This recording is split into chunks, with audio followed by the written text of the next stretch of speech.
Oh, the main difference is that Tarkov is in beta. Yes. Bro, you know what? That's what I said when I was in high school and I showed up to the midterm. I was like, listen, I'm just in I'm beta. in beta, dude. I'm early access, all right? I'm so in what? beta. I killed somebody. So what? I fucking failed all of my tests and failed out of classes. It's beta, bro. This is Mike 0.8, Yeah. bro. Just what do you wait for the optimization patch? Come on. It's not 1.0. What's up, everyone? Welcome to the podcast, the show dedicated to talking about all the progress things in life, like music, content creation, and video games. I'm one of your co-hosts, Dardu. Dardu Valley. And I am Dardu's groupies. Roadies? What's that? Roadies is the name. Not a groupie. Yeah. I could be a groupie, but Pizza.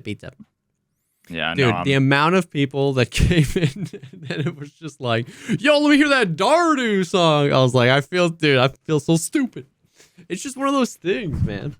That was so funny though. Once you like learn something, you never have to look at it again. Exactly.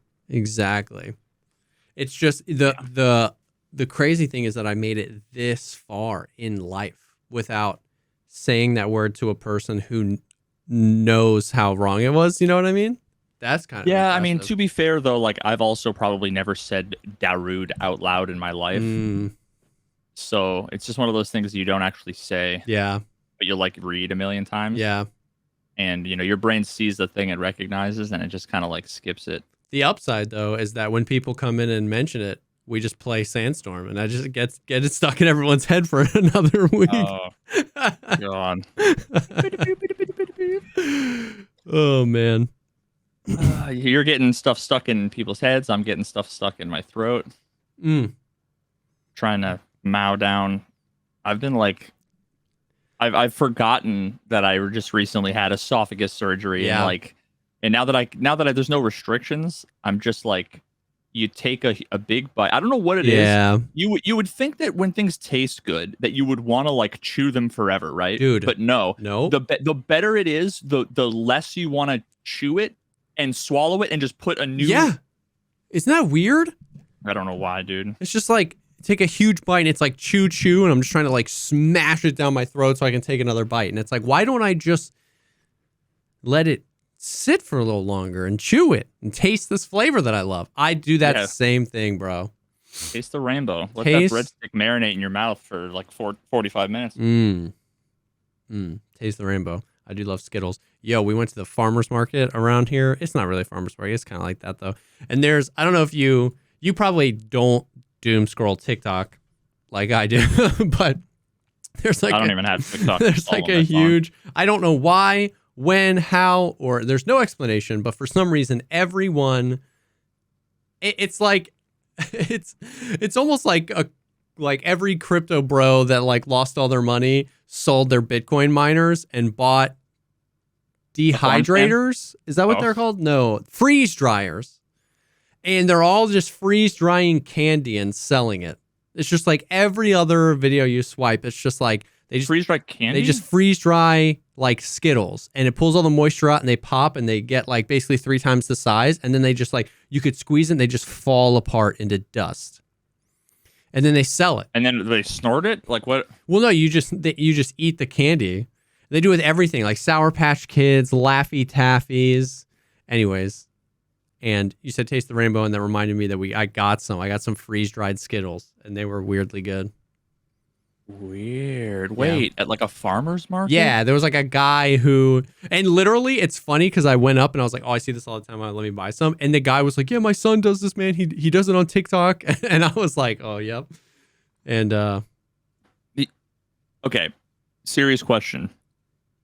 Does that qualify as cooking? I don't think so. I don't know. I don't know, man. Like to me, if you ask me the raw definition of cooking, it would be you take a food ingredient and you do something to it to make it different. True. I mean, when you think about it, it's like you cook toast, and toast is just making bread hot. Well, you toast. But is toasting a part of a cooking method? toasting in and of itself is not cooking. But you can it can be a part of cooking. But like if I take bread and then I put it in the toaster and I toast it and then I put it in the trash can, I didn't cook anything. Well, then I would argue that putting Skittles in a freeze dryer and then just dumping them in a bag isn't cooking. So, okay, that answers my question. That answers the question. It's not cooking. I don't know I don't know why you thought it was cooking. What a stupid idea. I mean, that's on you, dude. True. Based.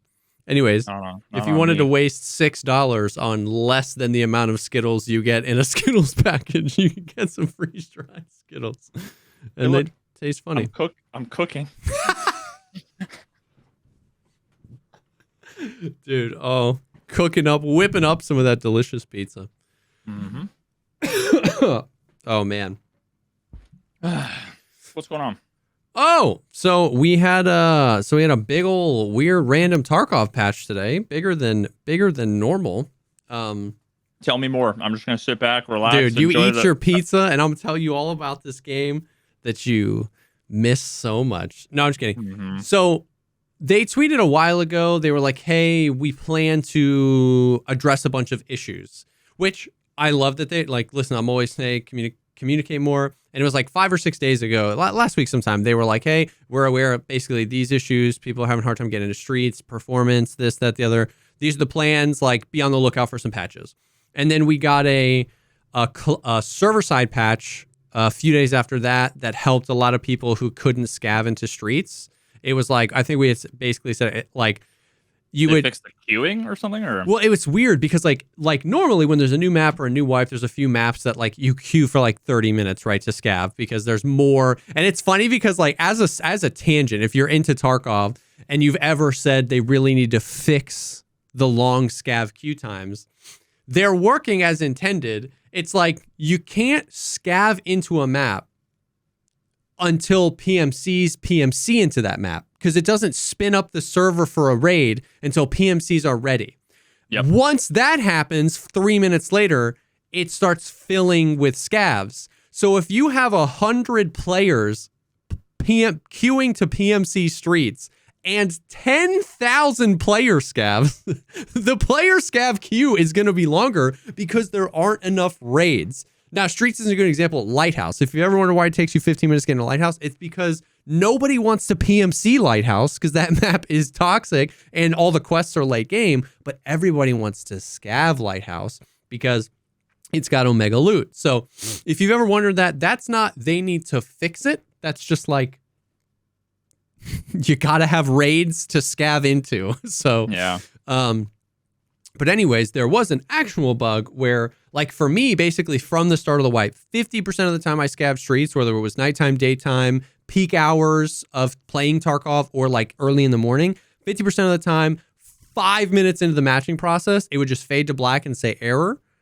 And it would let you hit the reconnect button, but it never actually let you reconnect. You would just error out and you would get in a loop and you had to confirm leave, which also meant you burnt that scav kit. So there's one time I had the Tagilla hat. And I was like, oh, I'll save that for the quest. And I just like burned it. And then you have to wait. So you get the error, then you have to confirm leave, then you have to wait 20 minutes to scav again. So nobody had really been scavving streets. So we got like a client side or a server side patch that we got a server side patch that fixed that, or at least for me, it went from 50% of the time I would like bug out to like never, like it was working for me just all the time. So that was nice. And then today, last night, they were like, hey, we're taking the game down. We're doing a patch 13.5.1. It was 4 hours of downtime this morning from like 3 a.m. to like 7:30 a.m. And then they brought it back up. And the patch notes are literally like 4 things. It's list of improvements. There's 4 things. And then list of fixes. And it's like 2 pages. So it was like a pretty significant, like, this patch was like aimed at fixing bugs. Stability. Yeah, and helping with bugs and stuff like that. Now, in Classic, there's new bugs and performance issues and stuff like that. But But then what was crazy, so I skimmed through the patch notes and I was like, okay, that makes sense. I was surprised it took 4 hours, but then each one of those 4 things like were pretty significant too. So like they added, the first thing was added new quests and expanded existing quest lines. And I logged on and I had like 11 new quests to accept. I was like, whoa. And they were pretty much all on streets. And it wasn't anything like crazy. There was like, you know, go here and get this thing and extract with it. And it's like you need one of the streets keys that nobody ever used. They were like 40,000 rubles and then they were like 400,000 rubles. There's like an ambulance one, like a scavenger hunt. There's like 8 or 9 ambulances on streets. And it just randomly, this is an interesting quest. I actually didn't mind it. I just was frustrated because we couldn't find all the ambulances for a while. There's like 9 ambulances all throughout streets. One of them will spawn a phone on it. And you have to find it and extract with it. So instead of normally it's like, it was nice because it wasn't mark all the things and it wasn't like find this thing in this random arbitrary like zone. It was just go to all the ambulances and look in the front seat. And it took us a while to find all the ambulances, but then we found it. As a part of that quest, they just gave you a streets map. Yes. And it had a fucking circle yes. of all the ambulances. It would be legitimately, that would be so much better. Because you would have to, like, it doesn't... People are going to look on the fucking wiki anyway. Like, that's the way that 100%. most people are going to do it. Yeah, 100%. But then they had some...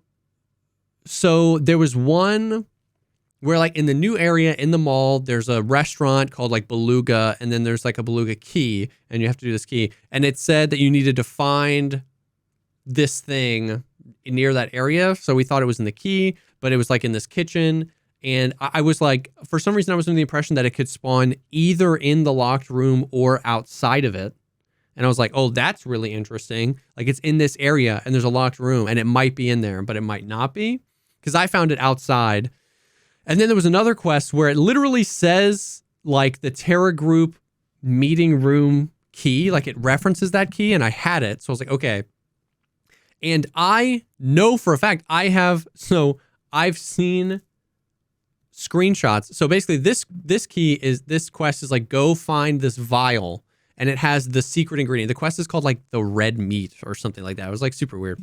It was go find this vial with the secret ingredient and it references this key. And so I went and I had the key. So I went to the room and I unlocked it and I couldn't find the vial. And chat was like, somebody was like, yo, I found it outside of that room in the other room across that isn't keyed. And I even have a screenshot of that vial sitting next to a phone in a room outside. So it was really interesting that they have quests now that might require a locked key. It's like every time, it's like the Golden Pocket Watch where every time if you have the quest, it's a client-side thing that will spawn in, but it might spawn in a locked room or not, which was very interesting. It's like, I guess that means if you can't afford... It's not a bug? No, not at all. But I was like, I guess that means if you don't have the money for the key, you could just spam the quest until you find it outside of it.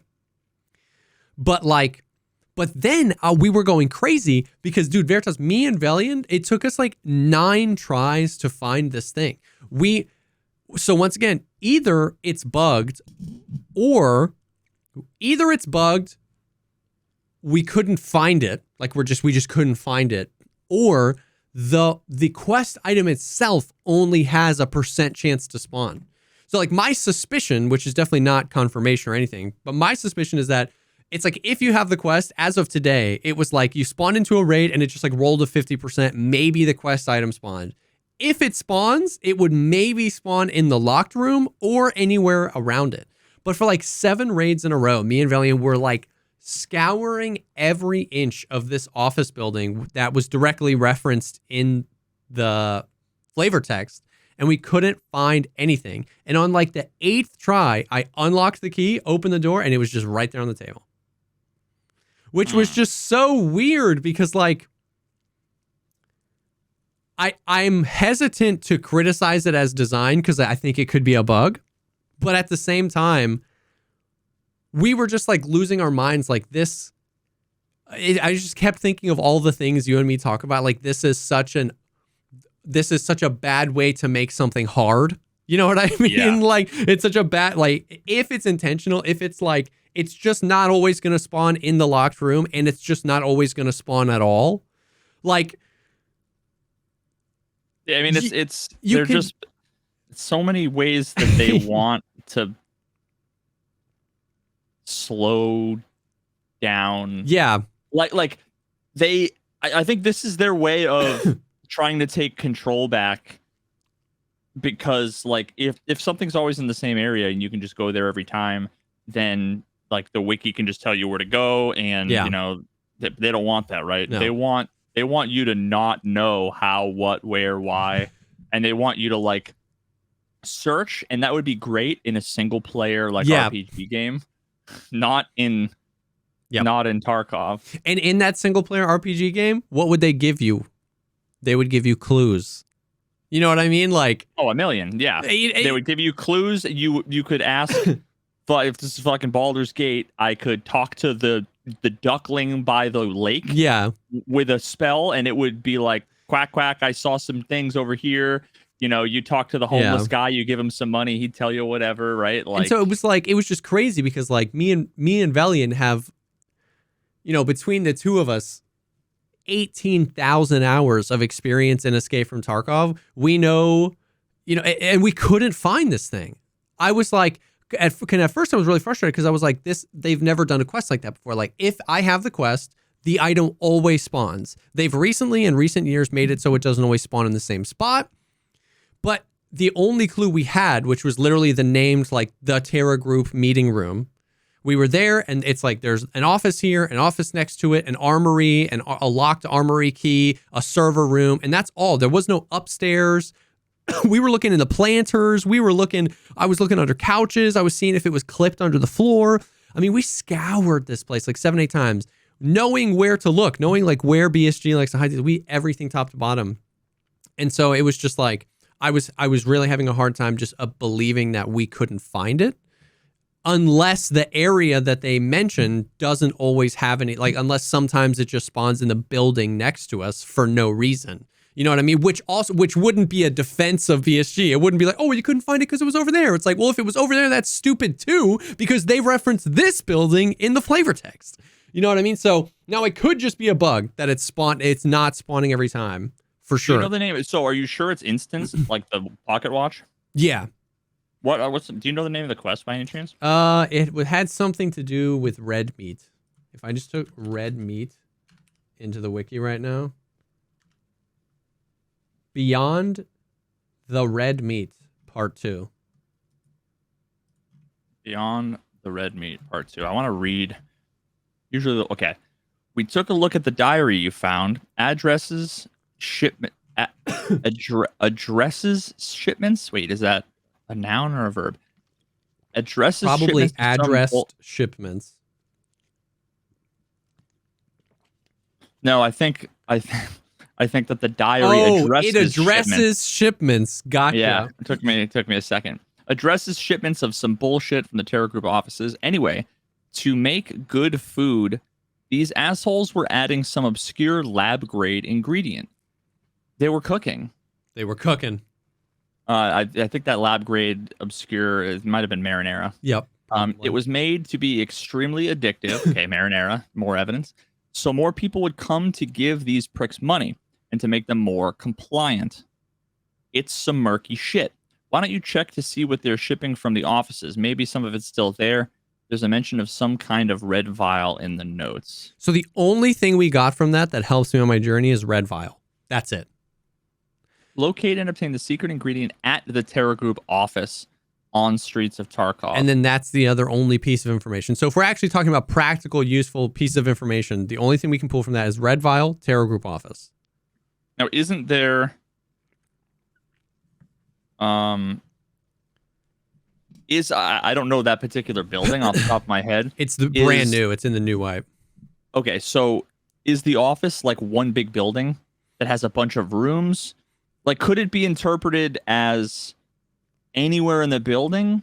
So, or is there one locked room that is the office? No. So we were checking. So basically, it's a skyscraper, but it's not a maybe skyscraper. It's like a 30-story building, but only the first floor is accessible. And it's in a cluster of buildings called the Cardinal Apartment Complex. And some of those other buildings have multiple levels available. But this building, there's a locked Terror Group office, an office next to it. On the other side of the like first floor lobby, there's an armory, and you can get a key that enters the locked part of that armory. There's a server room, and there's another office. Like that's it. You basically walk in. That whole thing be Terror Group yes, and we tore it down top to bottom. Every single one of those rooms, every planter, every blade of grass, every desk, every jacket, and we did that 7 times.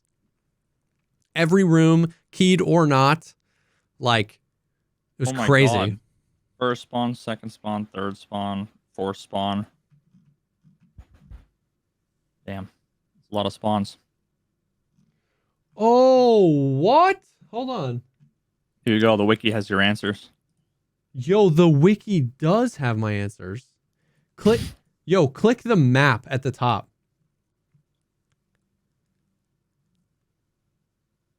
Is that across the street? Wait, is that the bank? No. This is all new area. Oh, it looks like that area, kind of. It literally... You can cross the street. You can literally cross the street. Those buildings are across the street and 200 feet away from each other. So that's why there's 5 spawns, or there's 2 spawns in the building across the street upstairs. That's it. All right. Hold, please. I'm pulling it up on my computer so people can look, so that they don't maul at us. But I needed to close my tabs and Discord and everything. You never know. Oh, and my Uber Eats order, which shows a photograph of my front door. Probably not good. Wiki Tarkov. Dude. Nope. Not the No Man's Sky wiki. I get PTSD. That is crazy. No, not the Baldur's Gate wiki. God damn it. Too many wikis, dude. There's a wiki for everything. I'd wiki that. Red meat.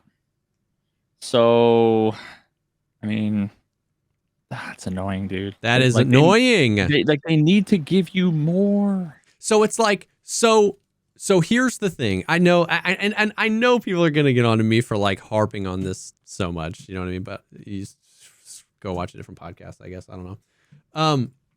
Yeah, go listen to something else. Fuck you. You heard it here first. You read the flavor text. You read. Yeah. So 2 different buildings. And the top right one is a cluster of buildings. That's not even one building. I mean, I guess technically the 2 spawns that it says on the wiki are. Oh wait, so is this a building? Yeah. Or is the whole thing? Well, that whole thing is a building.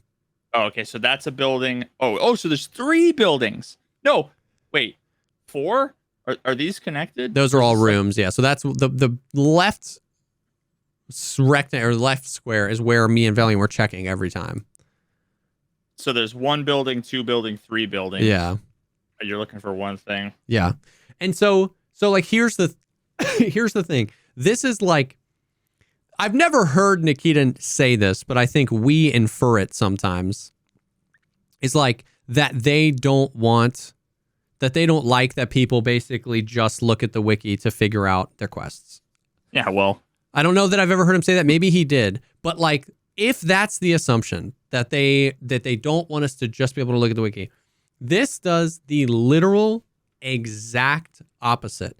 If you were trying to create quests in such a way that actually your intention was to force your player base to rely on wikis, this is exactly how you would design those quests. It says from the Terra Group office, which implies once you find the office, you just need to find where it spawns. This is the place it goes. And in the entire story flavor text, why don't you check to see what they were shipping from the offices? But that was just the offices. There's 300,000 offices in Streets of Tarkov, right? So we get and as soon as you find one, and you're like, yeah, oh, I think this is it. You assume It has to be here. Yeah. Why would I leave and go elsewhere? Especially since, and you've played Escape from Tarkov longer than I have. How many times have they ever done this before? Like, this is the first time they've ever created a quest that now just arbitrarily spawns in 2 buildings. It's like a pocket watch. Imagine if the pocket watch spawned in that truck on customs, or in 3rd-story dorms, or in Big Red. And but the flavor text was a picture of the truck, because that picture, like the picture that's on the wiki, that's the room we were looking in. Like, so it's wild. So it's just crazy to me, because like, if you were trying to design a quest so that people rely more on the wiki, you would say one thing, but have the actual quest be in multiple different places, in multiple different spawns, on multiple different literal parts of the map, and not tell the player about it, because then you're just waiting for people to then now just go look at the wiki. Now, the next time I do that, it's going to be like, the slowing down the progression happens for 30 minutes, right? This patch went live today, this morning. 12 hours later, here we are at 7 p.m. It went live at 7 a.m. At 7 p.m., if you haven't played yet, your progression wasn't slowed at all, because now the wiki has everything. And if you played this morning like I did, your progression was only slowed for the 45 minutes it took us to find it, because now next wipe, now I know where all the spawns are. And it didn't in any way, shape, or form meaningfully remove my reliance on the wiki. If they wanted to remove reliance on the wiki, do something like this, but say we're not sure where it is, and then give us a map with some really like rough circles drawn on it. If I had just known to look in more than one spot, we would have looked. Like, you know what I mean? And they already have paper map implemented in the game. They are, and they already have had for 6 years now the ability to draw on the map. They could have just, they didn't even have to like Photoshop anything. They could have literally just like instantiated it with like the drawing, and even if you could like erase it. Yeah. Like, so once again, there's nothing, if you don't want us to rely on the wiki, there's nothing in game that meaningfully tells me what I'm supposed to be doing or where that's supposed to be is. And if I can't find it, there's nothing that meaningfully helps me along that journey. And when I found it, because like some people, as soon as they got that quest, they went in, they unlocked the room, they opened it, and it was there. They didn't meaningfully have any understanding of that entire other part of the quest. They were like, oh, it always spawns here. Next wipe, they're going to be like, what the fuck? Did they change this quest? And so it's like, it doesn't, I don't understand. I don't understand what the point is. Like, it doesn't slow anyone's progression. The people that can just like, as soon as the patch hits, just hop right on and play whenever they want, then figure it out for the people who are the more casuals that are at work and then come home. Nobody's progression was meaningfully slowed, because the casuals now have it all on the wiki beforehand, and the no-lifers are no-lifers anyway. So a difference of 30 minutes to them is nothing. So really what they're doing is maybe they're hoping that if they do this enough, the people contributing to the wiki will eventually just get so tired of it that they won't stop. I don't know. They're trying to starve out the wiki supporters. Yeah. So like, and then the flip side of that is that's so frustrating, because a lot of the quests were really cool.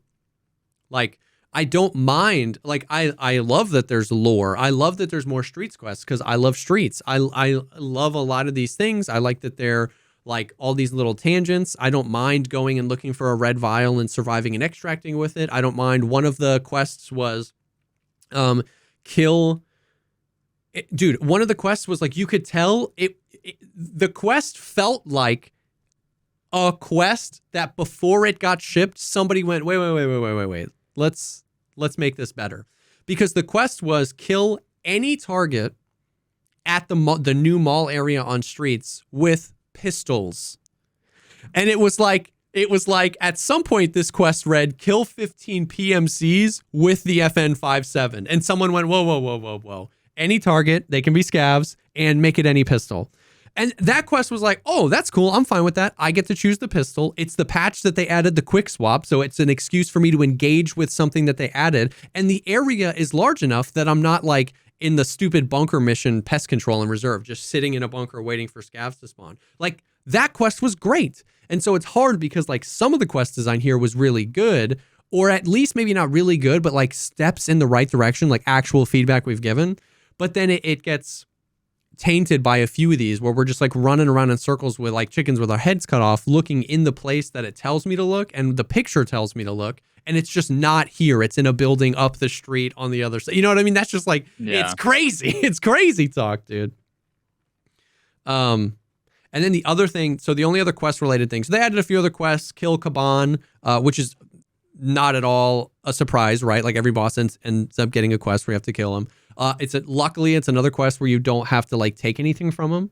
It's just kill him. It's not like, does he have the golden TT? Maybe not. It's just kill Kaban, kill 5 of his guards. Easy peasy. They added like broadcast part 5, which is kill a cultist priest, which is less easy, and I don't really care to farm the cultists. The other thing I'll say about quests is they have been on this kick, bro, of making quests have additional steps that only show up when you complete the steps. So like one of them was, I don't remember which one. It was a therapist one. We had to find something and we found it and we extracted with it. And then I went to go turn it in and I turned it in and it was like, now there was another line where it was like, survive on streets using the car extract. And so it was like, oh, okay. So we just like go back in and extract via the car. And then now we can do the quest. And in that case, it was just like a little annoying, right? Mm-hmm. Let me take you on this emotional journey I went on the other day. One of the quests that got changed this wipe, and by the way, once again, I think it's important to know that the context, Nikita literally said that this list of quests that they changed were a list of quests that he said people were having a really hard time doing and we wanted to make more accessible. Okay. That's the context. One of those quests is Tarkov Shooter Part 8. Do you remember what that one was? Kill 3 PMCs with a bolt action on woods in one raid. Oh, That's what that one was. And it used to be just the Mosin, then they made it any bolt action. Okay. It's now kill 3 PMCs with headshots with a bolt action without dying. So instead of, you used to be able to kill him anywhere, you could hit him in the thorax. Now you have to hit him headshots. But the thing is if you kill 2 PMCs and can't find anyone, you can bank the kills, leave, come back, and get your last kill. Additionally, it doesn't have to be on woods anymore. It can be any map. So the negative was they took it from any kill to had to be headshots, but the positive was it doesn't have to be on woods, and it's just like you can bank the kills as long as you don't die. Mm-hmm. It does reset. Okay. We're on Lighthouse. I had been putting off doing this quest. All right, I didn't want to do it.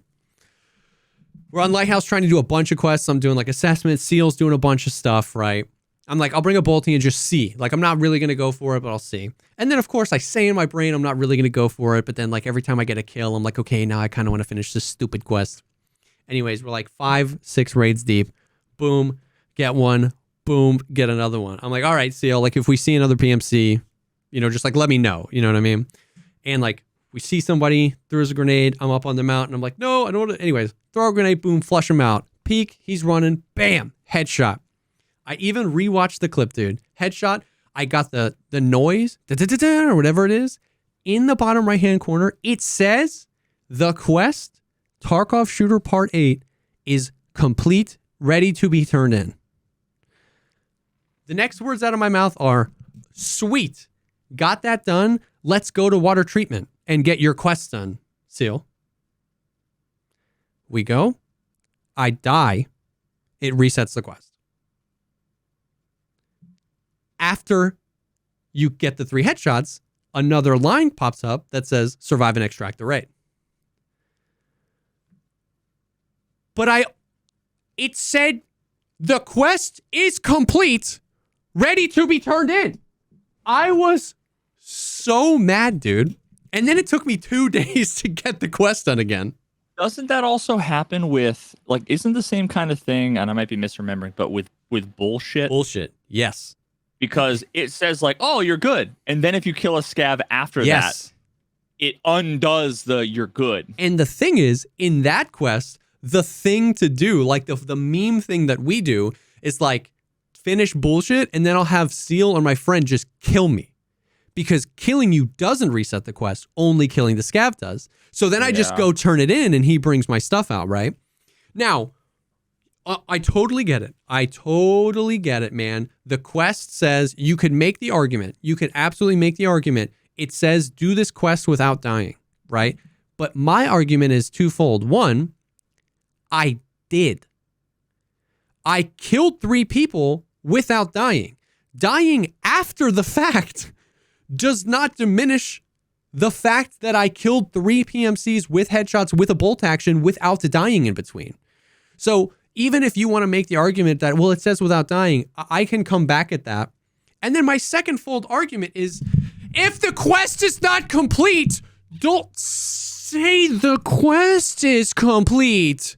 Like, why? What reason would I have to just like go peruse through my quests in the middle of that raid to make sure a random additional line qualification for the quest does pop up? Dude, I was so pissed. And then like that night, I had like 5 more raids where I killed 2 people and died to the 3rd. And then I had to like, then the whole next day, I was trying to do it and we finally got it done. And I was so mad because it was crazy because like my words were like, let's go do your quests, Seal. Like I have mine done. The game told me mine was done.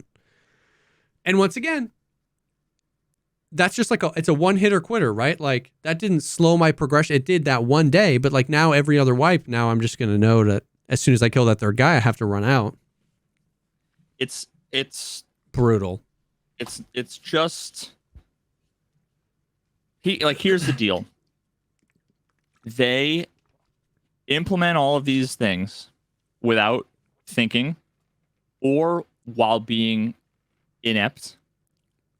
And then when people complain, they double down and justify it as like, well, you know, it's either hardcore game or, oh, well, it says you have to survive without dying. Like I promise you, I'll bet you the rest of my fucking pizza dinner box that there was never like a meeting where they were like, all right, everybody, hey, it's a 9:00 meeting to talk about the fucking Tarkov Shooter Part 8 discussion we were going to have. And then someone explicitly said, here's what we want. These are the requirements. We want it to say this.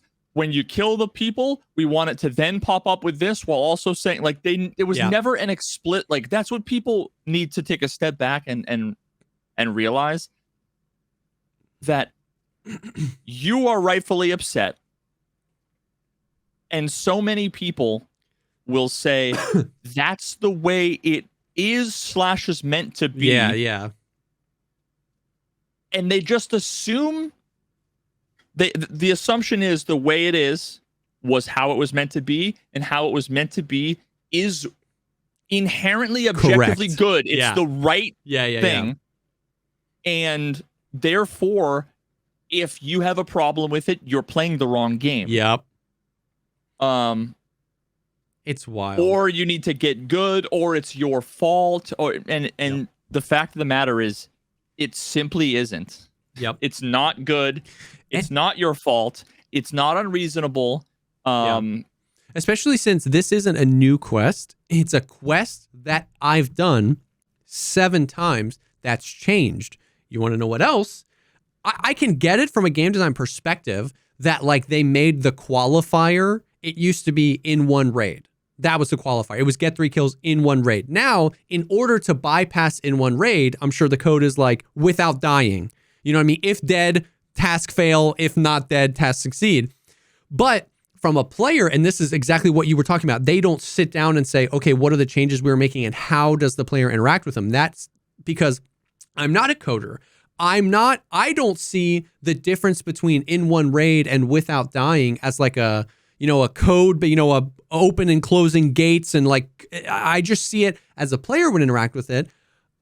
I've gotten Tarkov Shooter Part 8 done and then died before.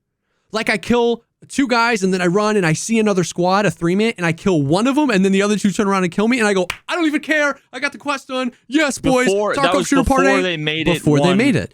So not only is it terrible in telling me what it wants from me, but it's a quest I have history with. And now that piece of it has changed, which why would I inherently know that? And what the thing is like these decisions aren't inherently bad decisions. They're just not carried through. They're just not carried through to let the player know. It would actually be interesting if some of the quests had steps to them that only revealed themselves once you completed previous steps. Like when you find a thing and then you discover like, oh, you found the thumb drive, but you just found the dead body. Figure out who killed them. You know what I mean? Or find out where the thumb drive goes. Give it to this person or put it in this computer on streets. And here's the thing. If they wanted to do that, all you would have to do is two things.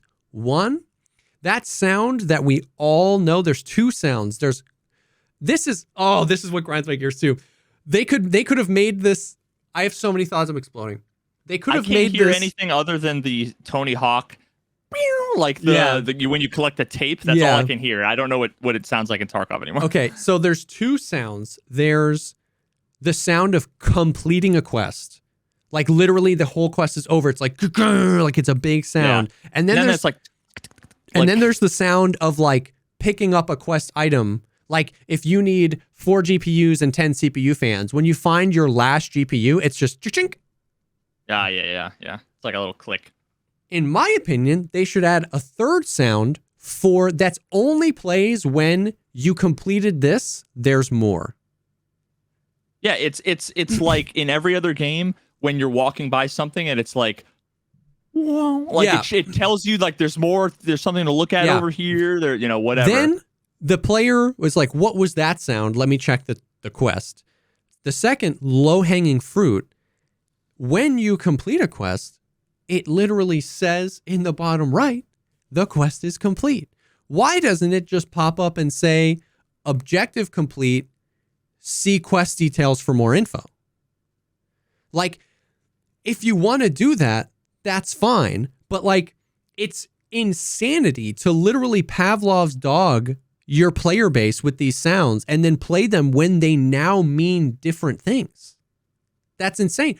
All they had to do was come up with one new tone and just make that quest thing say, hey, objective complete, please, see quest for more details.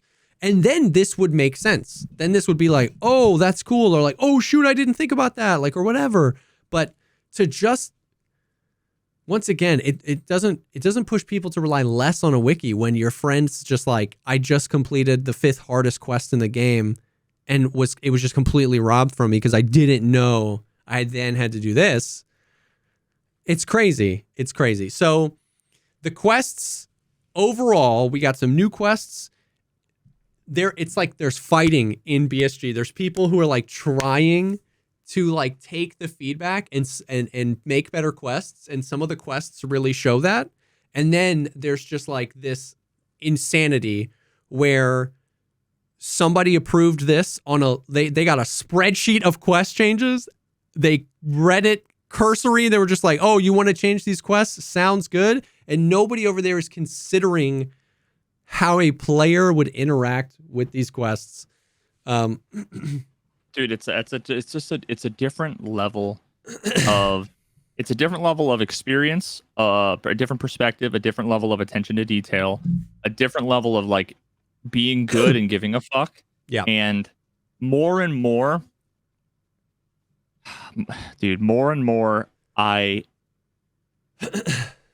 I'm getting the, how do I like explain what I'm about to say? You remember the tweet about that the guy did recently, that game developer, where he basically said, hey, don't let what Larian did with Baldur's Gate.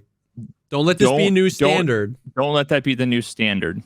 And the more I like think about that, the more I just start to think like that should have been the standard. Yeah.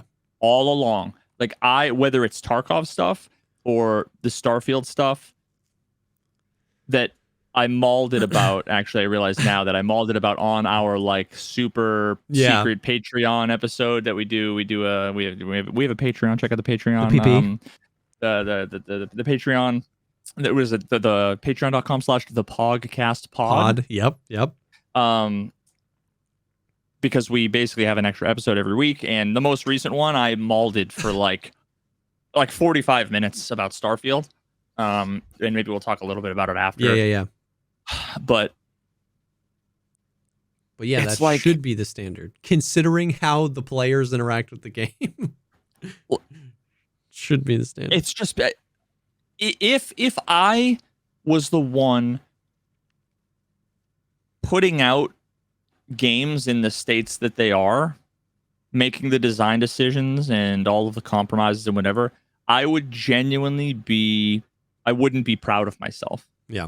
Like I would hate it.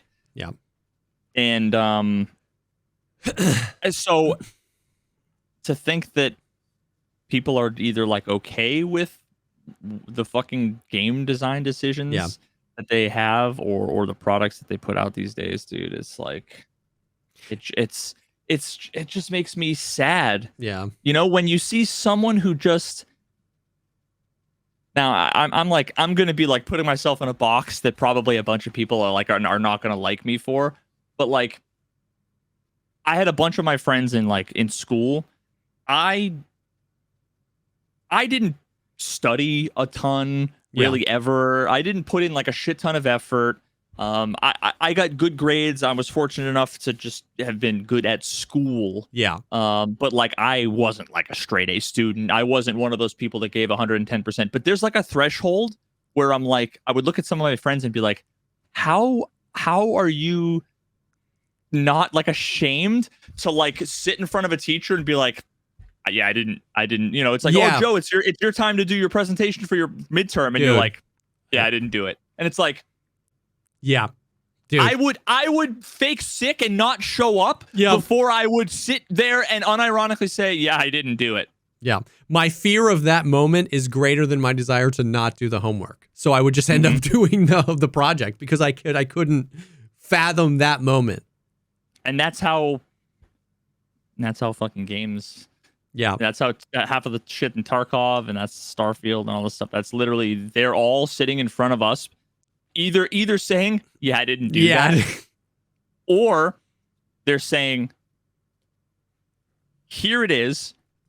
And they're giving you the essay that they wrote that was supposed to be a 3-page essay. And it's a paragraph and a half. Yeah. Double spaced with like 16-point font. Yeah. And they want people to like accept it and just be okay. And like if the teacher gives them a D, they're going to be like flabbergasted. Yeah. As if they, you know, do you know who my dad is? Like I earned this, you know, whatever. It's. Yeah, man. I don't know. It's the main difference is that Tarkov is in beta. Yes. Bro, you know what? That's what I said when I was in high school and I showed up to the midterm. I was like, listen, I'm just in beta. I'm in beta, dude. I'm early access, all right? So what, beta. I killed somebody. So what, I fucking failed all of my tests and failed out of classes. It's beta, bro. This is Mike 0.8, bro. Just what do you wait for the optimization patch? Come on. It's not 1.0. You paid $150 for it, but listen, it doesn't say 1.0, so everything I do is completely and utterly acceptable. Yeah. Yeah, it's funny to say that around quest design too, because like they've been making quests for this game since day one.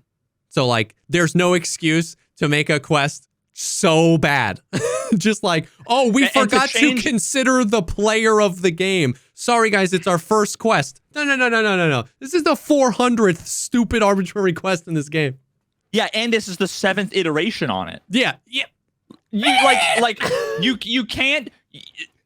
You got a C, but your teacher said, I'm going to give you 1 day to rewrite the paper, and I'm not going to put the C on the books, right? And you rewrite the paper, and it's worse than before. And then she looks at it and goes, I'm going to give you one more chance. And then you come back and you make it even worse. Or it's literally you just right-clicked and did find synonym for every other word over 5 letters long. And you were like, it's a different paper. And then you expect them to say, yeah. Oh, yeah, no, this is great. This is fantastic. Yeah. Anyways, it's funny because like the quest thing really spawns a bunch of conversations. The other quest related thing that's related to like other weird, bad game design decisions is like, so a bunch of these quests. So like people are really mad about the quests, and like I said, some of it's for good reason. Some of it is like good quest design that they just missed. Some of the quests that were fine quests, it was like, okay, whatever. So like the Trooper backpack, which is the new backpack, it's the exact same size of the Attack 2, but it's just like looks different, right? It just like looks like a different backpack. That is the meta backpack. Everybody uses that backpack. Why, you might ask? Because even though it is literally the exact same size as an Attack 2, and it doesn't have anything segmented. It is just an Attack 2 that looks different. The Attack 2 weighs 4 times as much. The Trooper is 1 kilogram, and the Attack 2 is like 3.6. So, early wipe, when everybody's freaking overweight, you know, when you pick up some sprats, right? Like, of course, this is going to be the backpack they use. So, they just put that backpack behind one of these late quests. Okay, we'll get back to the absurdity of that real quick. It just occurred to me that if you have like a can of Tushonka in your backpack, and then you eat the Tushonka, yeah. Let's say the Tushonka weighs 1 pound. Your weight shouldn't go down. Yeah, true. About it. If you think about it. True. The mass of my character increases while the weight of my backpack decreases. I mean, I Don't give suppose Nikki to any ideas. Only the aluminum can that you presumably just chuck on the ground. Yeah. But that's not where all of the weight from the Tushonka comes from. True. Think about it. We need poop. Sorry, back to what you were saying. Anyway, so like they moved that backpack behind one of these quests. Like these ones are like random arbitrary quests. And then like the foregrip everyone's using right now is the SE5. It's like the angled one, but it's angled like out of 45 down towards you, not the like gangster grip that's 45 this way. Although they actually moved that one as well. But the meta one's the SE5. It's like a good balance of ergo and recoil reduction. And they put that behind one of these like super late game quests too. And so like people are like mauling. And this to me goes back to not something we've talked about before, but also just like my new stance on a lot of this stuff. So like those things, like them moving these, and then also what they did is they added a new gunsmith, one singular new gunsmith part 23. And you need to turn in a mutant with the 400 millimeter barrel and like this part and that part and this part. And then most of those parts, you could buy them on the traders. They took them off the traders and put them behind gunsmith part 23.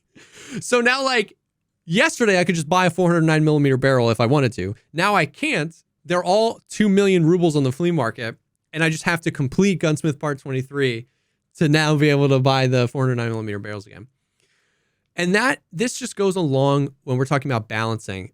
It's like, I'll start another conversation, then it connects.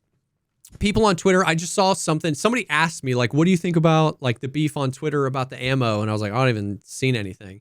And basically it was just like people were talking about how, and we talked about this on the patch day, like on the first podcast after the wipe, where like 7.62 BP has been the meta for like 4 wipes, right? And then they kept making it more expensive and pushing it to later and later traders. And then it was level 4 proper, and it was locked behind a quest, and it was really expensive. And then finally, last wipe, they just took it off the traders. You couldn't buy it no matter what. You could only craft it. So people were crafting it. Guess what? Still the meta ammo, right? It didn't change anything. And then 80% of the way through last wipe, they added that new quest with the Bloodhounds. And if you completed that quest, it put 7.62 BP back on the traders. Cut to this wipe, they just put 7.62 BP back on the traders through a different quest that you got earlier than the Bloodhounds one. And basically somebody was like, now that we're putting 7.62 BP back on the traders, we need to put SS190 back on the traders and AP. Like, it's just like, and I what I'm not saying is that I think this guy's tweet was dumb. I'm saying I can understand the confusion of like, are meta ammos on traders or not? Also, these 5 meta ammos are all worse and fit in worse guns than a mutant with 7.62 BP. So like, can we have them? And then everybody goes into like, well, no, we shouldn't have these meta things. And then, somebody's like, but literally 7.62 BP is on the trader. And it just goes and goes and goes and goes and goes. And somebody asked me about it, and it's the same, and I have the same opinion as I have about the Trooper backpack and the SE5. Cherry picking is just so bad. It's never, ever, ever, ever effective. Like, and we've said this before, balance the game or stop balancing the game. But the in-between of like, 762 BP, where should we put it? Oh, we're going to take it away. Oh, it's going to bring it back. Oh, it's taking it away. And it's like, meanwhile, no one's used an MP5 in 3 years because AP 6.3, you can only buy 90 of, and it's garbage. And like SS190, nobody runs P90s. And it's just like, people are like, well, what do you think about them putting BP back? It's like, I can't actually formulate an opinion about what I think about that, because what we're talking about here is 50 calibers, 200 different rounds across all these different guns and stuff. Like, the game needs balance, or stop it. Stop touching stuff. And it's so weird because same thing with the backpack. It was like, this fundamentally how differently I look at the world than BSG does. Like, should we make the attack 2 way lighter? No, that. Let's just move the trooper to some random quest that you have to be level 42 to have. It's like, why? It doesn't, I just don't. So that's my opinion on everything. It all connects. The balance, the way that BSG does balance is just cherry picking. It's just like, streamers use this, move it or change it or make it more expensive, or most of the time a combination of those things. And it's so meaningless because like, most things are meta by a few %, right? Like, if you move the SC5, I'll just use the RK2. If you move the Trooper, I'll just use the Attack 2, or I'll use, like, my experience doesn't change but a few %. It literally just exists to, like, anger everyone. Like, I don't know. I mean, they could take all of the numbers and switch them all around randomly. The +2 ergo, +3 ergo, +3 ergo, and nobody would know anyway. Yeah. So it's not only is it there and it angers people and it frustrates people and it makes them wonder, and it uses development time and resources to do all of these changes and balancing and all this other bullshit, but it largely also doesn't fucking matter. Yeah. Like, and so I don't understand, like, it's just like the it's so hard. What do I think about 762 BP being back on the traders at level 4 after a quest, when last wipe it was under a different quest and the wipe before that it wasn't under? It's like, what do you mean? What do I think about it, man? It's like, we have this ammo on the trader at this level and it's really good. We have this ammo that you can't even buy or craft and it's garbage, and it's in a gun that I wish I could run. I wish I could run my MP5 SD again, but I don't have but 33 rounds of AP 6.3, let alone PvP, but I got plenty of BP to go around. Right now, I have 4 weeks into a wipe. I have BP on traders. I completed the quest. I can buy 120 rounds. I can buy more BP per reset than 9mm AP 6.3. So it's like, what do you mean? What do I think about it? Like, I can't even begin to describe to you what I think about it, because there's so many guns and there's so many meta ammos and there's so much balance between them, between like fire rate, availability of the gun, availability of the mods for that gun, how those guns feel regardless of their stats, which we are proven to be meaningless. Like, all these things factor into how often or not a gun is used, and ammo is just like one tiny slice of that pie. And so to then take the pie, narrow it down to one slice, cut that slice 11 different times, and then that's your caliber, and then you take that 11th of a slice and slice that into 22 different slices, and you go, what do you think about the implications of the game that 27th of the 11th of the slice of pie was moved around? It's like, nothing. I think nothing. You know what I mean? Like, I don't know. Oh God, I sometimes I feel like the third evolution of a Pokemon, and Jesse is the second evolution of a Pokemon, trying to like, what? JesseKazam is evolving? Yeah. And then a new patch comes out and someone hits the B button and cancels it.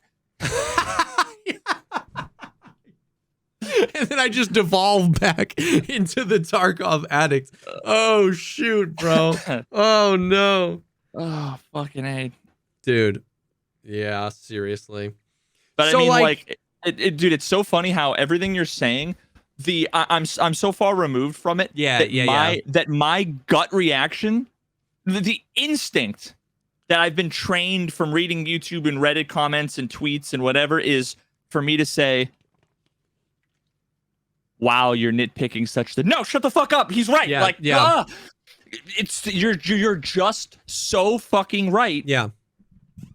And that's the thing is that like when I talk about it, that's what drives me crazy is when I try to describe how I can't have an opinion on it because it's all too connected, I do get called nitpicky. And that's the most insane thing because you're like, you are the one nitpicking, like not you, but like you've reducted all of the ballistic system down to just like, well, what do you think about 7.62 BP? Like you're taking the one small detail and then asking me about it over and over. Like you're nitpicking. I'm saying I can't, like it's whatever. I don't even want to talk about it. It's the answer is I could only answer with f of x equals the square root of the cosine of 97. That's my answer. It's a graph. Yeah, is the answer to every question you could ask about Tarkov because there's just too many variables. There's too many. Oh, what do you mean? Well, think about the fire rate. Think about the meta. Think about the armor. Think about am I even going to shoot it? Think about how much does it cost? Think about when I do shoot it. Yeah. Who am I hitting? Are the bullets going to register? Am I in the middle of a quest? Am I in the middle of a quest? Do I want to try to avoid the combat altogether? So then if you think about really if you have a quest where you're trying to kill like 2 people and then after that you really want to get out and survive, then you want to avoid the combat, then really anything more than like 5 bullets is a waste because all you're doing is needlessly risking the blah, blah, blah. It's like 100%.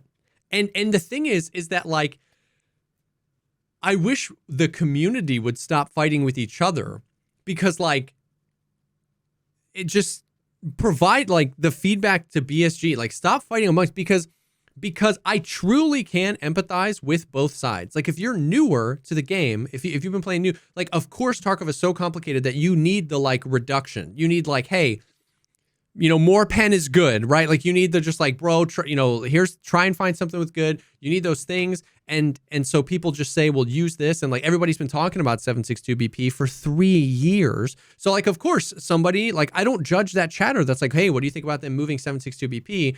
When like they haven't considered the ballistic system in its entirety. And I've spent so much time considering the ballistic system in its entirety. And then I also don't blame the people who are rightly confused and who tweet out like, hey, you're giving us the literal most meta ammo in the game back on the traders. Can we have some of these other ones back on the traders so that there's some gun diversity in the game? Like I align with that opinion too. So it's like, and then everybody just like goes at each other in the comments once again about like what the game is supposed to be or an inherently good decision that BSG made, or if you don't like this game, go play some other game. When it's like the reality, my question, the real answer to the question is like BSG needs to like, if they want to make changes, they need to make sweeping changes across the whole thing and they need to communicate them. Like I would much rather than them just like cherry picking BP and moving it around. I want next wipe they go, hey, we're changing how ammo availability works throughout the entire game. We don't like this. We're trying to see this. So we changed a bunch of things. And like all the meta ammo is off and it's just terrible ammo on the flip. Or the opposite, where they're like, hey. No, they make everything available, make it basically all the same, make it tiers based on the pen value and damage value, whatever. It's either $100 a round or 300 rubles a round or 500 rubles. And then they don't fucking touch it. And in the next 2 years, they stick their heads in an Excel spreadsheet and figure out how to balance it. Yeah, seriously. Like literally, if they did that, I would also be okay with that. But the point is like, I feel like it doesn't functionally do anything. I mean, I'm not telling you this. We have been talking about this on podcasts for literally a million years about exactly that, where it's like the difference, one thing, that like BP versus, especially now this wipe, like, so BP was always the best for 7.62, but PS was always the second best. Well, literally right between those now is a new ammo called PP. It's a brand new ammo and it has 6 more pen than PS and 6 less pen than BP. So it literally sits right in the middle and it has like 1 less damage than both of those rounds. So it's functionally right down the middle. And they all have the same exact time to kill against the 45% so that's what I'm saying. So enemy. now, especially now more than ever, BP, like, is it the best? Yes, objectively. But like, what does that mean? What does the time to kill change mean? Take 100 fights. How many times did the netcode just ignore your shots? How many times did you hit them in the face and it didn't matter? How many times did they have class 1, 2, or 3 armor on and it also didn't matter? How many times did you hit them in the arms and it didn't matter? How many times did you get aim punched and it didn't matter? Of the 3 times it mattered, you won 2 of those fights because that was across 100 fights. That's 7 million rubles worth of ammo if you're doing BP, or 700,000 rubles worth of ammo if you're doing PP. So it's like, what does it matter exactly? Like, so it just is one of those things where it's sowing such like anger and controversy between people who don't understand how little these things frequently matter. Like, my favorite thing to do is just like run subsonic in an MP5. Dude, the amount of people that come in and they're like, dude, what the hell? You run like subsonic's garbage. You gotta run FMJ. And then I drop like slick wrist T Chads with it. And it's like, FMJ would have done that in 1 less bullet. You know what I mean? It's like, it's just my favorite thing to do. So Bro, you know what? It's just insanity, man. Here's a mini podcast segment within a podcast segment. What I'm going to do is I am going to propose a solution to the problem that the community has, as well as the game, right? Okay. What I'm proposing a solution, and that solution is the solution proposed that is actually a problem in Starfield. Interesting. How do I step backwards into this? I've already ruined the punchline, the lead up of this joke. But essentially, I'm gonna take a side quest in Starfield that's problematic for ways that'll be obvious shortly. And that's the solution I'm going to propose. Oh, for Tarkov. For Tarkov, yeah. For the issue of, you know, like you said, sowing the discontent. Yeah. So I was getting some B-roll for my Starfield video that I'm working on about why the game is just complete utter trash. And so I actually went and did a side quest. I spent 5 hours and I never managed to actually did a side quest. Yeah, I was like, I'm just going to do a side quest just to see. Okay. So there's a random dude, you know, looking like a fucking caricature. Here's the facial expression the guy makes, by the way, when you talk to him. He goes,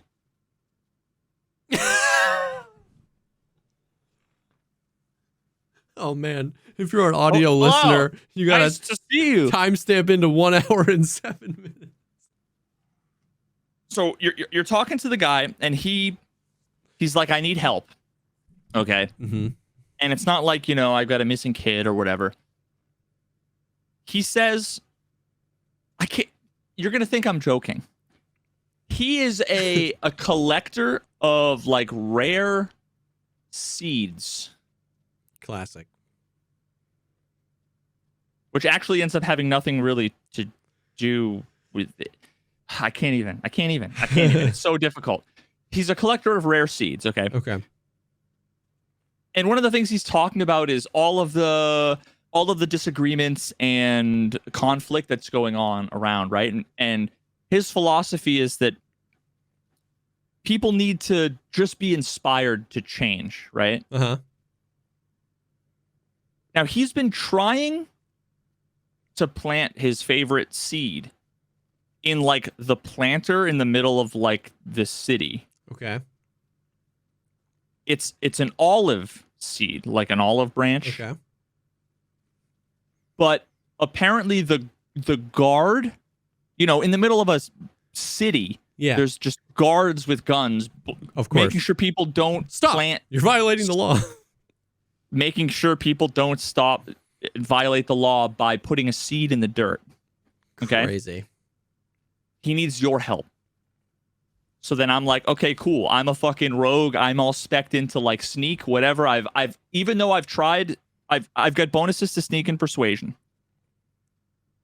I've tried in the first 15 attempts to do either, fail every time. Even though every other Bethesda game, you auto succeed.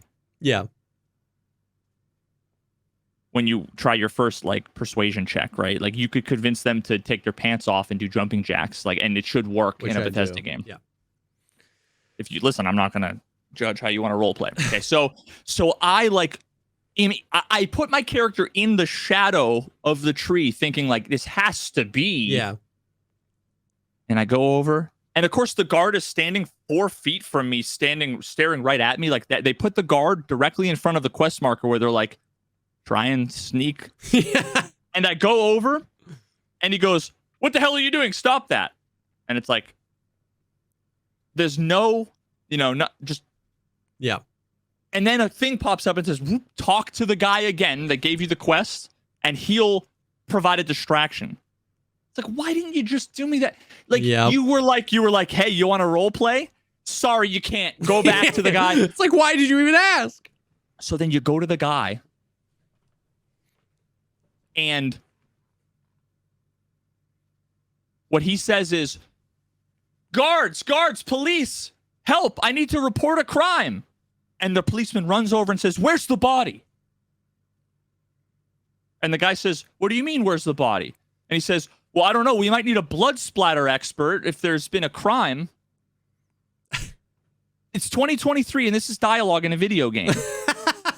And he says, oh, yeah, I think it was a crime of passion. Yeah, well, let's get the blood splatter expert. The guy, like, what do you mean? He doesn't say, like, I saw a knife murder. Yeah. It's like, none of it makes any sense. And then he goes, oh, sorry, did I say a crime of passion? I meant a crime of fashion, because your outfit looks like ridiculous on you. And then the police officer goes, all right, you're wasting my time, and walks away. And that was the distraction so that you could plant the seed. And again, let me step back and say the whole point of this, when you ask him, like, why did you want me to do this? It's because, you know what? In 5 years, this seed is going to grow to be a fully grown olive tree. And you know what? That's going to inspire people to look up and say, wow, we should really be extending olive branches, and we should all get along. And that's the first side quest in Starfield. Honestly, we just need Jesse here. Here's what you need to do. If you want to solve all the problems with Tarkov in the community, I have a seed. I need you to go over and plant that in the thing. And don't worry, I'll be your distraction. Sorry, I just had to. A crime of fashion. Next time someone's going to say, did you hear about that crime? I'm going to say, where's the body? Where's the body? We're going to need to call a blood splatter expert. We're definitely going to need to call a blood splatter expert. Stat. This is the fucking world we live in. And you know what? And what's worse is that I wanted to pull up the reviews for Starfield, but I accidentally hit submit when my birthday in the whole Steam birthday was, like September 1st, 2023. And now it's like, sorry, you're not old enough to so I can't even click on Starfield in my browser anymore to pull up the charts and shit. Yeah. I can't even, I need to pull up incognito. Yeah. And oh my God. This is the world we live in, dude. The sky is basketball. Video games are basketball. My life is basketball. A crime of fashion. If you look at the top 6 games right now, I'm staring at the Steam page, the top sellers, because I can't actually click on any of the games. Number 6 is NBA 2K24. You can pre-purchase it right now, and it is new. And it's been on the list for 1 week. That is basketball. I can safely say that's basketball. At least 1/6 of the top 6 games are basketball. You know what? And the number 4th top game is Steam Deck. So, listen, you know what would be a crime of passion? If you didn't check out the sponsor for this episode, which is HelloFresh. Hi, Fresh. If you didn't check out our sponsor, thank you so much, HelloFresh, for sponsoring this episode. HelloFresh is America's #1 meal kit service. We've been sponsored by them for a while. I've used them for a very, very long time. HelloFresh is just the premier choice for this stuff. You get amazing meals. You get a ton of flexibility in when you want them to come, how many of them you want, what type of food you want. There's tons of options every single week. The food is delicious. The portions are great. And you can eat again. So now you can finally eat some delicious HelloFresh. Yeah, no, I mean, and I do, and I will. do. Had the what the hell was it called? The golden chicken schnitzel, I believe. Oh shoot, I haven't had that. I believe that was I'm not good at remembering names of foods because usually I'm just putting them in my mouth rather than having them come out. Yeah. Verbally. Pretend that was poetic. And it had some like nice potato wedges, which I haven't had in a million years. Had some nice asparagus, and I don't feel like I do right now, which is how do I feel? Is lugubrious? Lugubrious. Yeah, I think that was a previous podcast word. Probably. I've been hearing / using it a lot. Looking or sounding sad and dismal. That's how I feel after eating not healthy food tonight. Yeah. That's not how I felt after having some nice HelloFresh because it was indeed hello and it was indeed fresh. Dude, I had the sesame soy beef bowl today. Very delicious. Anyways, oh, it's so good. We love it. This is something that, like, seriously, I know it's an ad read, but this is literally something I've used for like the better part of a year.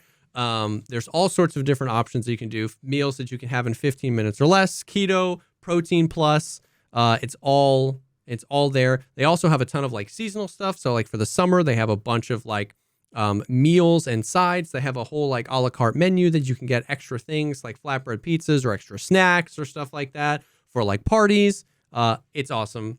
We love them. We've used them. I use it so much. I eat it all the time. It's delicious. So you can go to HelloFresh.com/50podcast and use code 50podcast for 50% off plus free shipping. That is HelloFresh.com/50podcast and use code 50podcast for 50% off plus free shipping. Thank you so much to HelloFresh for sponsoring this episode. HelloFresh, America's #1 meal kit.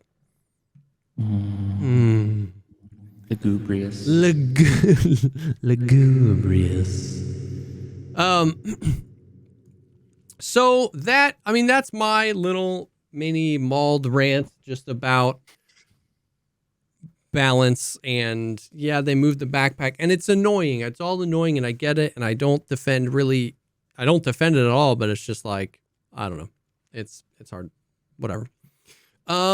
So then we can rip through, because there was actually some cool stuff in this patch. We can rip through. They did some quality of life stuff. Okay. You know how like you could create a preset for a gun, like the little preset, or you save it and you name it and you just save a preset. Now, whenever you like click on a gun and click like edit preset and you click open, instead of just showing you a list of all guns, it literally goes automatically to the gun and all your saved presets. So basically it's just a small quality of life where if you were trying to find a preset to like, I want this preset for this gun, you had to open the preset editor and then open the menu and then type in the gun or scroll and find it. And then it would find all the ones. Now it just brings you right there. Small thing, but good. That's why I named all my presets were like QQQ. Yes, literally. Yes. So that's nice. They added, so you know how when you click traders, there's that grid of the traders? And then you click what trader, they added an option to remove that middle screen, because now when you talked about that last time. Yeah, they said they were going to do it and they did it in today's patch. So now when you click traders, it just takes you to the screen where they're all up top. If you like the old way, you can just toggle it back on. In general, I think that's a W. This is a huge W. We literally talked about this on the podcast multiple times. They added an option to configure the use of the consumable item double click. Now you go in your menu and you know how you double click to eat food, and we were saying everybody was like freaking out because you double click a Tashanka that you need for a quest. This was literally, I said, here's how I would do it quick and dirty, and then here's how I would actually like to see it done. They did the quick and dirty one. Literally now you can disable that setting, which you can always do. You can make it for in raid and in your stash, or you can make it for in raid only. So now in your stash, you're not accidentally eating like food or anything, or accidentally using a stim or something like that. But in the raid, you still have it. So quick access, boom. I just want to use this thing. Boom. I want to eat this thing. Simple. See, even that is like one of the things that like I would. Usually I'm like, give people the options to do what they want, the nice quality of life. But then every now and then it's just like, it is what it is. Like, fucking take it or leave it. I would have just made that the default. Like, when you double click a thing, it never consumes it outside of a raid. I mean, I would just make that the default, make it not configurable. Me too. But, you know, at least it's better than just all on or all off. So few quality of life. But here's the thing. No, we only get them to say fine for 3 things a year. Yeah. So, you know, I'd rather it be like fix the netcode, you know, rather than the double use some click. arbitrary maintain like 2 different settings and screens, which is like normally that's when someone's like, why don't you just do this and this? The answer is, well, because then you have to like maintain different things. You have to have different logic. You have to have whatever. It's like that's normally like the reasonable answer. Yeah, I get that, but I'm still happy to see it. They nerfed the SVT and the AVT. So like those are the guns. It's like the semi-automatic Mosin and the fully automatic Mosin. The ones I was telling you about, like we talked about, it's just like the like it is the most. It's harkening back to the Mosin days, the Vepr Hunter days. Like every single, it's got such a distinct sound. Every single raid you hear an SVT go off. Every single raid, at least one, because they're just so powerful. And it's funny because we had talked about how it just feels really good to shoot. And Gigabeef made a video. It was a great video where he was like, yes, this gun is OP, but like this is how all guns should feel to shoot. Like the recoil was very predictable. The response time, the reset time was really quick and precise, and it wasn't like you would shoot it and it would come back to a random spot. Like it always came back to just exactly, and you could really easily pick up the rhythm. And he was like, I know everyone says we should nerf this, but like this is just how guns should feel. They nerfed it instead of making the other guns better. Of course they did. Yeah, so like the SVT has a little bit more horizontal and vertical recoil now, and the AVT, which is the full auto version, is now locked behind a task. But nothing was enough to make people stop using it, and it's whatever. Use whatever gun you want. I don't really care. Like we said, a whole long list of bug fixes. There wasn't really anything like to call out, but just like lots of like moving errors and third-person animation bugs and FOV bugs and bugs with quests and stuff like that. So that's pretty great. And then it looks like they gave Streets a hard nerf to loot in general.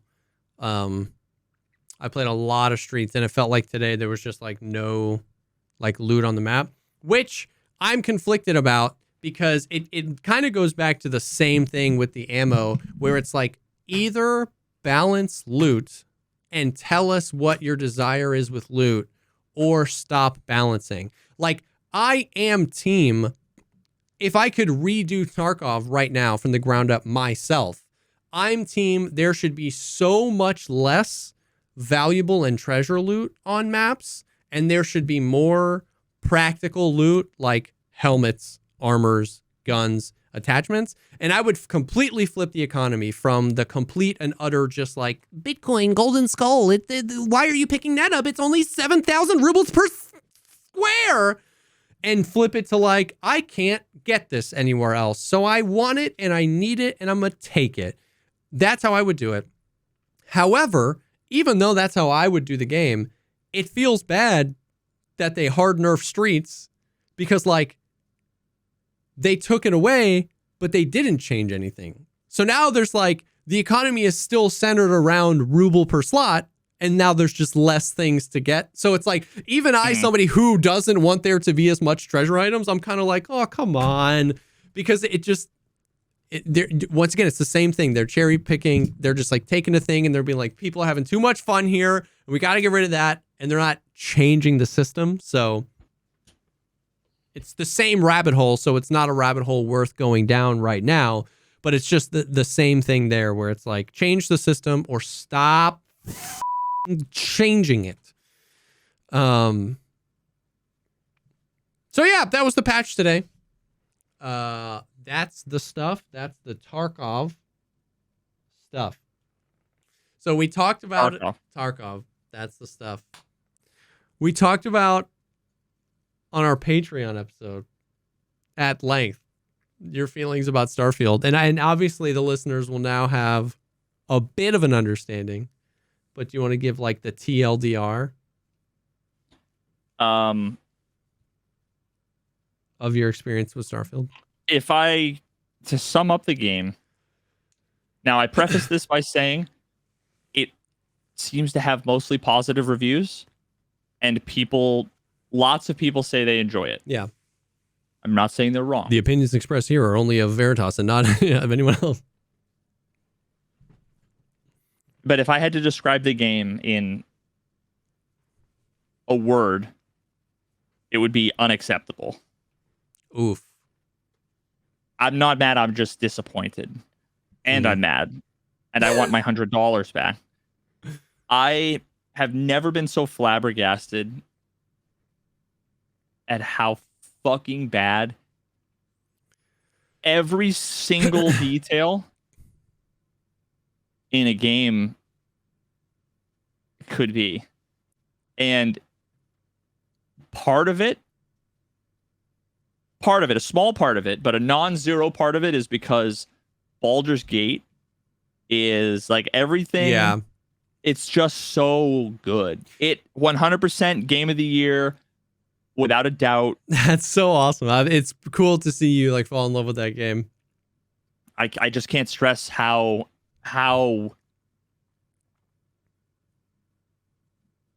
incredibly good that game is. Yeah.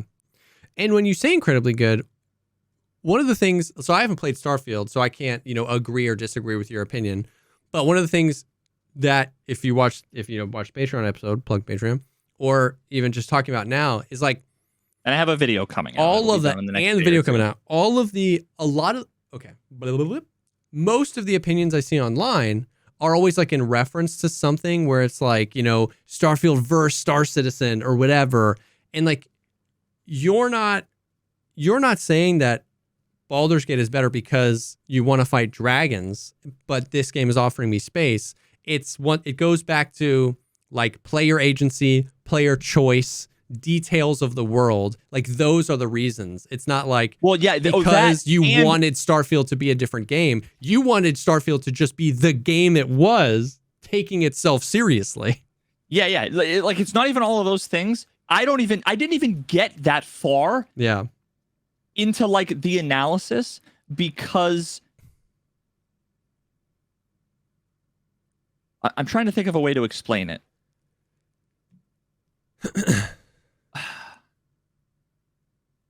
Every aspect, everywhere I turned, it was like the most low effort, shallow caricature of like a trope that even they invented. Yeah. In other games that they forgot why it worked and why it was good, and instead saw it so literally as a very specific set of things that then they thought they could just copy paste. I want to do an exercise. This is a new mini game. Okay. That Veritas is creating. That is, I'm just going to call it the exposition game.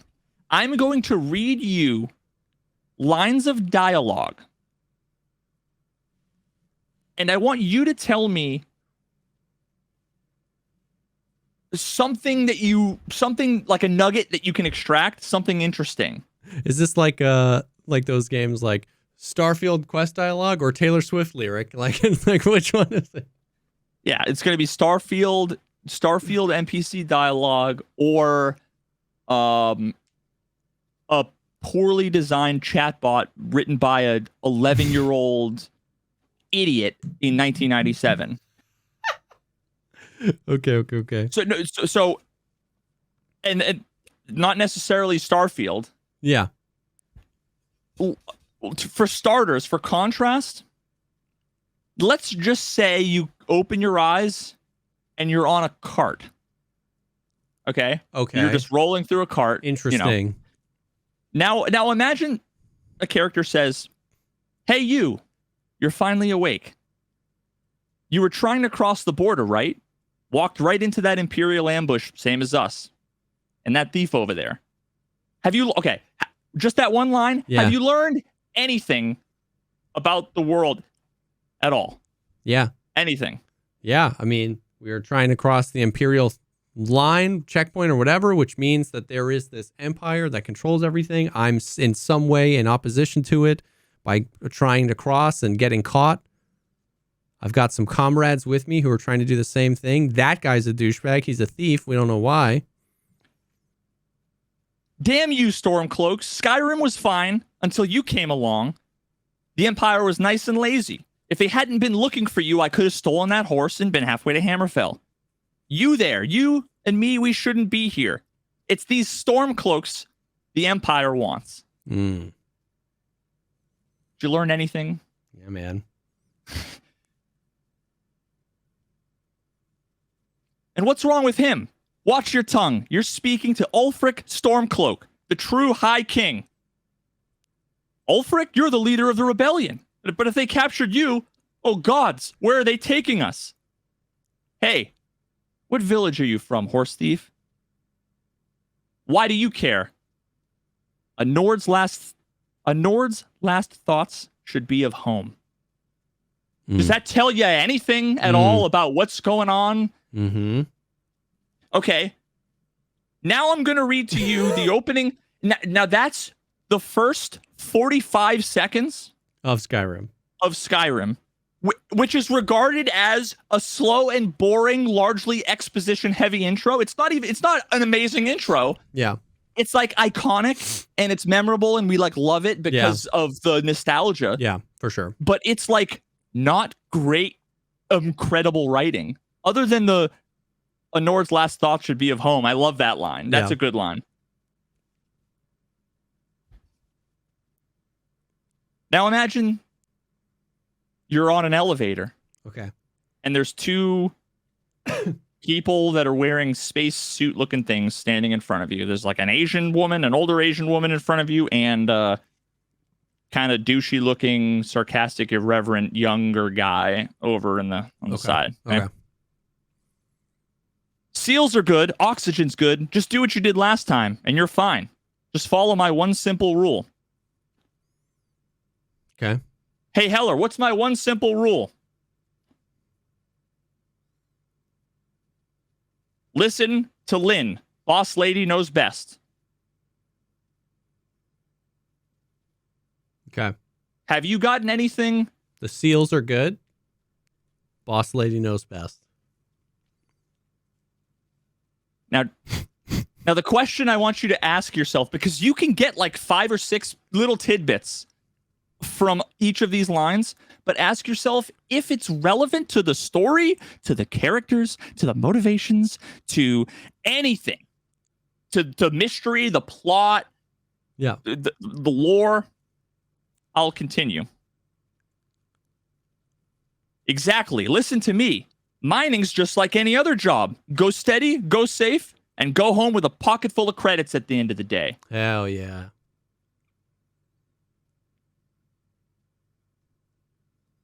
Yeah, totally. It's just like working the Stardock, except with more cave-ins, lasers, and accidental dismemberment. Now that right there would be useful dialogue if like there was a cave-in or an accident or anything that happened in the intro. Oh, yeah. None of that happened. Yeah. If it was foreshadowing, the first thing I did when someone was sitting there with a laser, I walked in front of the laser. They didn't react, and they just hit me with the laser, and I stood there, and nothing happened. And they're like, these things can zap holes in the Millennium Falcon. It's funny you say Millennium Falcon, because I'm actually going to reference that after. Now, the way that they're talking to you... Okay. So, yeah, you're going to be just fine. Your first outing was solid. And let's be honest, it's not exactly astrophysics. So wait a minute, why are you talking to me like I have no idea what to expect, what's going on, and I'm brand new when I've done this before? Yeah. Okay. And then she says, yep, that's why I keep him around. Great pep talks. This is the opening dialogue to the game? Question mark? Yeah. It sounds like, I haven't played Skyrim in a really long time, but like, it sounds like hour 5 dialogue where like, remember where you go and like you can choose like your factions, and I don't remember. I chose the faction where I could train archery in the back, and if you like do the training with her, you get archery points. Like it's like that's the like free 5 archery points by just going through the training with her. That's the dialogue where it's like, you know, no, like they were talking about mining. When you're sitting there shooting the targets, the 2 NPCs that don't have any other voice lines are having a side conversation over lunch, and that's what they're saying. Yeah, that's what that sounds like. It's like you're 5 hours into Starfield, you went to go to a mining facility to get like skill points in mining, and that's what they're talking about. Now imagine this was a sitcom where you knew the characters and all these little things were like side jokes that were like throwbacks or like references to things. But these 2 people are bantering back and forth, making jokes and references to things that are irrelevant. You learn nothing about the world. Like, I'm going to fast forward through and everything is useless. Everything is useless. The fact that I can pinpoint a helium deposit from 300 meters. And then the boss says, yeah, that's not untrue. It's a shame that we won't find any down here, but the metal deposits alone should pay for our own helium. And then after this, we'll have enough jump fuel to bounce from one end of the settled systems to the next. Hey, why am I here? What the fuck are we doing? What's going on? I would be like, do you guys want me to leave? Am I intruding on a private conversation? More minerals, more money, and so the cycle repeats itself. Oh, great. Explain capitalism to me. That's what I want, is for you to explain capitalism. Just make sure there's no more unauthorized jumps to House Faroon space, okay? I'm sorry, what? Bro. What the fuck does that mean, man? I literally... I showed this earlier. I was talking about this earlier, and I had the idea. Now I'm gonna put it in. I'm gonna put it in the video. I'm gonna that quote right there. Just no more unauthorized jumps into House Faroon space, okay? And then she goes in the camera. You gotta put she the just Seinfeld. Dude, oh my god! Laugh track. The laugh track. Holy fuck, bro! Like, I feel like what they were going for was so I hear you're a pilot. Do you have a good ship? Yeah, I'm the pilot of the Millennium Falcon. It doesn't matter to me. It just matters to me is it a fast ship? You've never heard of the Millennium Falcon? I'm the guy who did the Kessel Run in 12 parsecs. Yeah. You don't have to know what the Kessel Run is. You don't have to know what a parsec is. You know, anybody based on context clues knows he's saying, bitch, my ship is fast as fuck. Yeah. But it's like the Starfield script writers, they were like, oh shit, we gotta like manufacture some bullshit side lore and just sprinkle it in, and people are gonna be like, oh, it's a living, breathing world. Oh, the richness of the lore. Did you hear about it? The settled systems. Oh, man. House Faroon space authorization. Also, with space stuff specifically, I don't know why, but with everything, I hate when like lore feels better to me when stuff is hard, not easy. I don't like people saying like why am I here if once this one job is done, we have enough credits to get from one side of the settled star system to the next. It's like, so you're saying tomorrow you'll never have to work another day in your life? Like, well, that doesn't sound very hard. Like, just give me the mining laser, and then I also don't ever have to work a day in my life. Like, you know what I mean? I like lore that's better. That's like, I don't know if we're going to make it. You know what I mean? Yeah. And then after this, you're walking slowly for like another 2 minutes. And it's like more, how are we doing on time? Oh, we have got a little bit longer. Do you want me to grab some samples? Yes, I do, but not you. Go check on Isabel. Make sure that she eases up on the breach. I don't feel like getting buried alive today. Who is Isabel? Doesn't fucking matter. What does ease up on the breach? None of it's relevant. None of it matters. You never see any of these fucking characters except for, well, the two characters here you do see later, but there's no payoff. These aren't like, there's no foreshadowing. The whole time your boss is telling you, just be smart, be safe, keep your head on a swivel, whatever. And then randomly they like open up a new area and she goes, all right, like, you're up. And then the other guy who's been like, yeah, this is super dangerous, been joking around the whole time, is suddenly like, yo, there's like some weird ass gravity readings coming from here. And she's like, shut the fuck up, get in there, hurry up, we're running out of time. And you're like, what? Like, the roles completely switch, and suddenly she gives zero fucks about you. And she's like, get in there, we'll do your fucking job. What are you doing? And he's like, boss, this is, and then you go in, and there's some shit in the wall, and you go, and you touch it, and it's like, blah, zooms out to like a galaxy. You see a weird hologram, and then blah, zooms back in, and you're like, waking up, and your boss is like, you all right? You still fine? Fine. Like, we don't give a fuck, whatever. She's holding the thing that you just almost died touching, which I think has some relevance to the story, but it's not. If they wanted it, if they wanted that to be relevant, then actually like draw attention to it. Yeah. Well, we saw Tony go pick the thing up without, wait, you touched that and that's what fucked you up? Because Tony went over and picked it up and he's fine. Yeah. Now like, oh, was it special, me? Am I something, special? Yeah. But instead, when the elevator's coming down, before you know about any of this stuff, she says, I got a good feeling about you. I think you're special. And then like 18 minutes later is when you get zapped by the alien magic or whatever. And then like, so suddenly she's all like, we got someone coming. We got to get the thing. It's like, have you just been fucking lying to me this whole time? Yeah. Where you're like, slow and steady, take it easy. And then all of a sudden it's like, we're all going to die if you don't get this done in 3 minutes.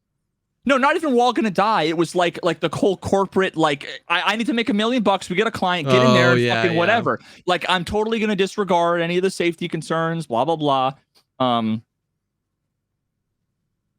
And then she's like, okay, we got to go up and meet the client. Okay.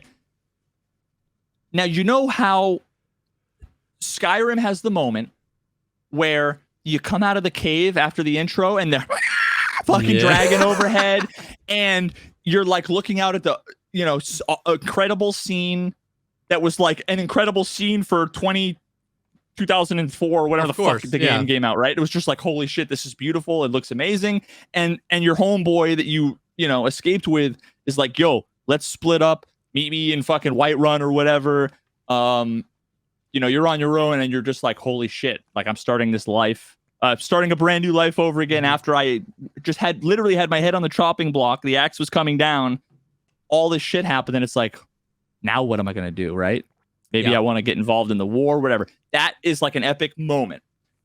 Fallout 4, you're coming up out of the fucking vault with like the bright sunlight you haven't seen in God knows how long, looking over at your home that has been laid waste by a nuclear apocalypse. And you're just like, that's like a pivotal moment. And then Starfield, after you just mined a couple of blobs on the wall, you went and touched a thing. You have no idea what happened. You passed out. Your boss didn't give a fuck. You're going to meet a client. You get in the elevator. The elevator goes up, and all of a sudden, the fucking door opens to like a helipad on like a mostly barren. Like, it's nice looking. The lighting is cool and everything, but like, it's like they were like, oh, hey, yo, we're releasing tomorrow. We forgot to put in the incredible, moving, coming out to the world moment. Just stick it in at the elevator scene. So it's like you're just walk out, and then while you're doing that, they're making fucking old person dad jokes back and forth to ruin the moment. Mm. And then the ship lands, and a guy's like, "Oh, okay, well, now you're with us. Everything's changed now." He looks to your boss and says, "You know things have changed, right? You can feel it." And she's like, "Yeah, sure, he can go. It's your second day on the job. You picked up the thing. You can go." And he's like, "You got to go talk to my people. This is the organization that we were all just, like, your coworker was making fun of, saying that they're like a joke and nobody explores anymore, so who gives a fuck?" Like 2 minutes before. And this guy's like, "Take my ship. Go. I'll stay here." And you're like, why? What? And, dude. Damn. And then he's like, after all of this happens, and there's like some weird moment between the two of them, and then your boss is like, one of like 3 limited options that you have. Everything your character says, you sound like a douchebag. I hate my own character when I played the game. I hated it.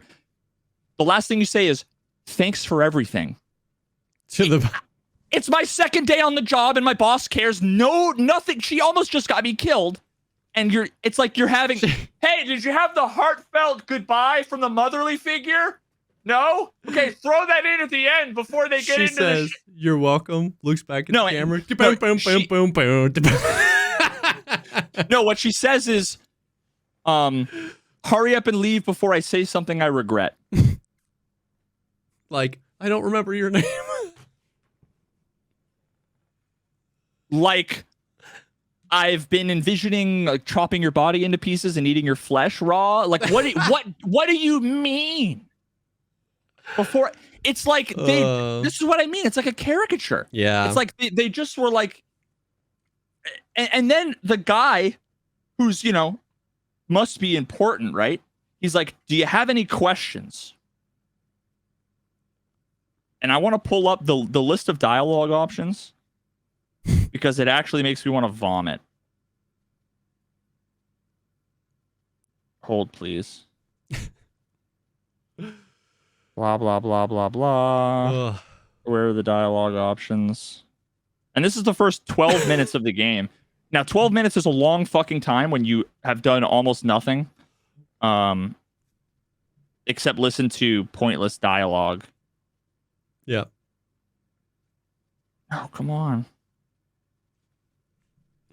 I'm gonna get it. I'm gonna get it if it's the last thing I do.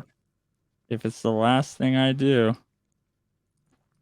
I'm close. I'm real close. That is real close. Oh, thanks. Fascinating. Yeah, I love your options, your dialogue options for your boss when she's like, "Yeah, get out of here. Thanks for everything, Lynn." Like, you got to put the comma Lynn at the end because we're so close. We're so tight. Or you can say, "No way, not my job." Or, "What about the mine? Don't you need me?" Oh, now we care about the mine that almost killed us on our second day, right? Like, oh God, fucking shoot me in the face. Like, Are you kidding? Yeah, he gives him a watch. He gives him a watch and he's like, "Hey, it fits perfectly." It's a fucking watch, man. They've got, normally like 5 or 6 holes in them. Yeah, that's funny. Why it fits perfectly. That's the one article of clothing that fits everyone. So wow. I mean, hey, dude, just go before I say something I regret.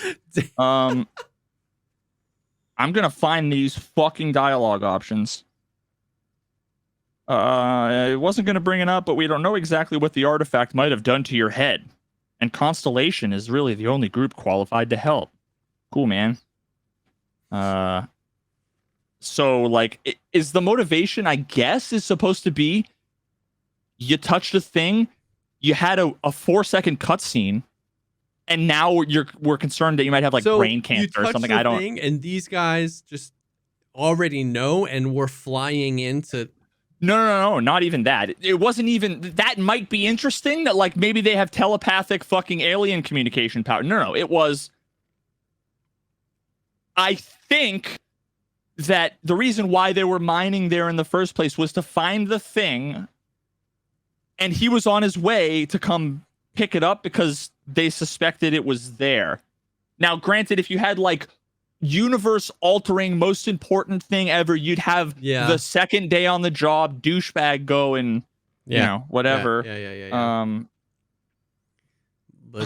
I don't know if I'm going to be able to find it, but effectively, the options. He's like, "Do you have any?" Oh, I found it. Hey, look at that! The watch fits perfectly. Now, any questions? And the dialogue options are: why send me? Shouldn't you go? You're giving me your ship? Who are you? What's Constellation? What exactly did we dig up? Why was the Crimson Fleet after you? Which is just a bunch of pirates that you just fought because they were attacking. Okay. They like followed him. All 5 of those, you should have answered before we got to the whole. Now you're on the most important mission ever. You don't know who I am. You don't know where you're going. You don't know why I want you, and you don't know why I was in danger. Why? I'm like, I was screaming. Like, are you fucking kidding me? Oh man! Like, every single shitty Bethesda game beforehand that we all know and love, you at least knew who, what, where, why, and when in the first 7 minutes. Yeah. In this case, you know nothing. And then ignore. That's just the intro dialogue. Then you go and you like, oh, okay. Then you get in the ship. He gives you the ship.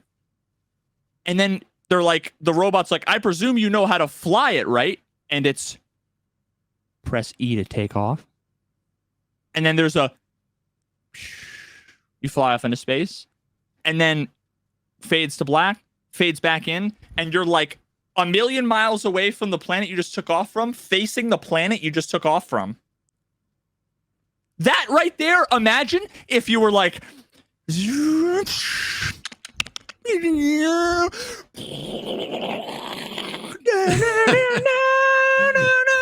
the moment. You see the black sky, the blue sky slowly turn black as the fucking atmosphere. You look back and you see the planet that you fell in love with, fucking Tatooine, going away behind you.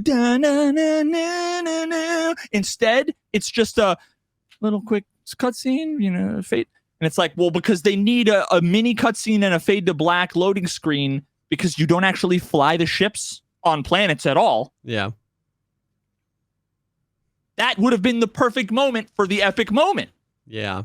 Emerging into the vastness and wonder of space. Yeah. You go and you fight some pirates. You can't sneak. You can't convince anybody of anything. Everything you do fails. Your robot companion makes dad jokes the entire time and then constantly boxes you into corners so that you can't move ever. I'm like looking everywhere, every inch of the environment. It's all junk that has 1 credit's worth of value. Styrofoam cup, pen, Post-it notes. It's just all junk. I got to the point where I'm like, I looked through like 9 rooms and there wasn't a single item. No lore, no anything. So I'm like, well, great. I'm no longer looking at anything. Yeah. Finally, the first room I come to that's locked, it's like, you don't have any digipicks, which are the lock picks, which I didn't know. I'm like, oh, I passed up 97 of those because they all look like every other piece of junk out there. Yep. I left the DNA testers behind too. Am I going to need those later, or are they just 7 credit blocks of pixels? Yep. Right. So you can't do anything. The robot's constantly in your way. At one point, I was like, Vasco, the robot, is going to come in clutch. I want to get up there in Skyrim fashion. I don't know how to get there, and I'm annoyed, so I just want to like jump one pixel at a time. And I was like, I'm just going to get up on the ledge this way. Vasco, come on over here. I go to jump on him, whoop, fall right through his head. There's no collision on top. There's only collision there so that it boxes you in the fucking corner. So he pushes you around. So he just gets in your way. But you can't jump on him. I'm like, I swear to God, this entire game is a giant middle finger to anybody who wants to have fun and role play in a space game. It's, oh, you waited 20 years for a new franchise? Fuck you. That's what Todd Howard Todd Howard is sitting there cranking it, looking at all the people trying to play the game and trying to find the fun and not fucking finding it. Because everything, I genuinely wanted to love it. I wasn't like coming into this thinking like, a space Bethesda game. Holy fuck, yes, please. Yeah. And it gave me every chance to fucking loathe every part of it, completely and utterly. And then, my favorite is there's 1,000 citizen just walking around, and they just walk, stop, turn around, walk, stop. You talk to them, and they go, "Hi, hey, oh, excuse me, I'm busy, gotta go. Hope you're not agoraphobic. Make sure you don't drink water from the well." It's the same 12 voice lines from the same 3 voice actors, copy pasted onto what's essentially 17 randomized character button presses on the character selection screen with the copy pasted MP3s of the voice lines dragged onto them. And then take the 17, click and drag, Control C, Control V, everywhere. They're everywhere. And everyone you talk to is pointless. It's all garbage. It's all meaningless. It's not even like as shallow as a kiddie pool. It's like the analogy I gave when I talked about it this recently is someone took a picture of a kiddie pool with their iPhone, emailed it to themselves, uploaded it to Imager like 77 times so it kept getting compressed, printed it out with their black and white laser jet, scanned it, faxed it to a friend, took a picture of that with their Android phone, emailed it to their grandmother, and had her sketch it from memory. Every facet of the game is like that. You walk by and there's like a bunch of military cadets that are like getting the speech from the people. Like when you walk into like Whiterun or whatever, and like the guy's getting like executed publicly because he's like a Stormcloak or whatever. You have that thing and you can like stop and talk to the people, and like if you kill them, you can kind of prevent it. And what's even better is if you'd never go to that town until after you finish the war, one of the guards will say like, "It's a shame that we got here after they executed the guy." So they like even thought of that. And then yet you like walk over to the people and you try to like interact with them. I'm talking to the main like character, like the boss lady of Constellation, while she's like following me around, like more annoying than Lydia from Skyrim. And we're having a conversation about something, and the game is overlaying the dialogue from the from the other people 20 feet away, and it's like, "What? You thought it was a snake? Like what? Why is that? Oh, like what are you, snake? What are you talking about?" And it's like, "Okay, fine. You're gonna get my attention. I'm gonna walk over and I'm gonna listen and try to interact with like these 3 space cadets." Yep. And then you go to interact with them, and it's like by the time that's over, they're all like, "I'm busy now," or they have lines that are unrelated, like they've forgotten who they were, and they're like, "Hope you're not agoraphobic." Like I'm flabbergasted. That's wild. And people enjoy it, and listen, that's fine. Some people eat sandwiches out of dumpsters. I'm not gonna say they're wrong for liking it. All I can say is, sorry, I'm not interested in eating a sandwich from a dumpster. Yeah, I mean, and there was a time in my life where I didn't care about dialogue at all. I was skipping through everything. I didn't care about story. I only cared about just like shooting stuff, interacting with the game or whatever. And so, I mean, I've seen a lot of positive reviews of it, and if you're having fun, that's great. Like I said, I haven't played it at all, but that is most people said that's that interesting. Most people said, yeah, dude, the story was pretty bad. The the facial animations are like worse than Oblivion. Yeah. But it's fairly unanimous that like the game gets better after like 20 to 30 hours, which is like, that is what I've heard. How do you say that without kind of laughing? Yeah. Like, I think like you got to get 5 seasons into Lost before it gets good. But trust me, your 40 hours you're going to spend in the meantime are going to be worth it. Yeah, that's the thing. It's like that can be true, and you can also not. You can't really judge somebody for saying I don't want to continue. Like they can it can absolutely be true that like 20 hours in, 15 hours in, 30 hours in, it's like things start picking up. It's super fun. It becomes super engaging, but it's like you can't judge someone for being like, well, I've spent 5 hours doing this and I didn't have any fun the entire time. trust me, bro, it gets better doesn't make me want to keep going. Like, what I mean? You can't fault somebody for not having the time or desire to continue to do something that they don't want to do just because somebody says it'll get better later. But it's funny because most of the people that I've seen that even said, like, I am having a blast with Starfield, I love it, say that too. Like, really slow start or, X, Y, or Z. And it's like, that seems to be like a theme just about everybody can get behind. Yeah, and someone asked this, and I think it's probably something I'm going to get a lot of people that are going to like mention in the video or whatever. Yeah. The whole like, were you expecting deep chat options with every single NPC in the game? It's not that I was necessarily expecting that. Yeah. But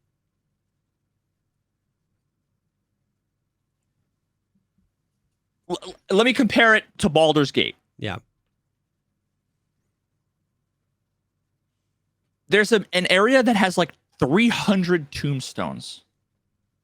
You walk up to every tombstone, and there's the main like incredible voiceover artist. Yeah. That will read you the little clever. Every one of them is actually either like heartwarming or hilarious, or there's more lore in any individual tombstone than any NPC, main character, secondary character that I experienced in 5 hours of gameplay. You can walk up to any corpse and cast Speak with the Dead, and they will give you lore about your active quests, mysteries in the area, things about themselves, funny jokes, whatever. You can cast Speak with Animals and walk up to any rat, any pig, any cow. And there's a rich, deep voice acting with facial animations that look realistic, more realistic. A pig has more, unironically, it's incredibly good. There's like this one puzzle that I solved by casting Speak with Animals, which I played like 50 hours, never even knowing that was a thing you could do. Yeah. And yet when I discovered it, it opened up like 100 hours of gameplay. Yeah. Because now you can solve problems by like, oh, the guy isn't telling you the information you want. Talk to his fucking cat in the other room. Yeah. And they'll give you a little mini quest to go get the milk from the other room. And they're all like, hello, measly fucking ape man. Like, that's funny. I am a cat. You are my bitch. And the voice acting is phenomenal. None of the lines are corny. None of them are cheesy. They're all 11 out of 10. But like I said, there's one puzzle where you have to talk to a bunch of rats. I don't even want to spoil anything because it's so good. But at one point, the rat literally is like, I have memories of hurting people. Why do I remember having hands? Why do I have hands? And that's like, if you know what he's talking about, you're like, God damn. And it's a fucking rat. Yeah. And you can go through the game and never even know that it exists. Yeah. I walked by the same like petrified elf like a million times. I'm like, oh, it's just like a statue. You go to click on it and nothing happens. But if you attack it, a 30-foot tall beholder with 74 eyes comes out and is like, yo, bitch, you fucked up. And you're like, whoa, what the fuck? And then suddenly the petrified people come alive and, oh, they've got backstories, voice lines, quests. That's wild. So when someone says you expect every NPC to, I mean, like, kinda. I mean, like, these guys did it. And there was like, only a couple hundred developers. They're not Bethesda. But Bethesda's going to be like, oh, we didn't have the time or the money or the resources. Yeah. Like if you put a job posting for, we need a voice actor for the next Bethesda IP, as if they couldn't get anybody on planet Earth. Yep. Oh, hope you're not agoraphobic. Like, what the fuck, dude? I could have been a better voice actor. Unironically, I genuinely think I could do better voice acting. That's brutal. And it's $100 fucking game from one of the biggest game publishers ever that we've been waiting 20 years for a new IP from. And it's worse than any game of theirs that I've ever played. Now, I have to caveat that with, I never played Fallout 76. Yeah. So I don't know. Nor did I.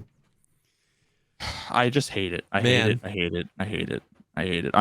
I'm genuinely like salty. That's brutal. It just feels like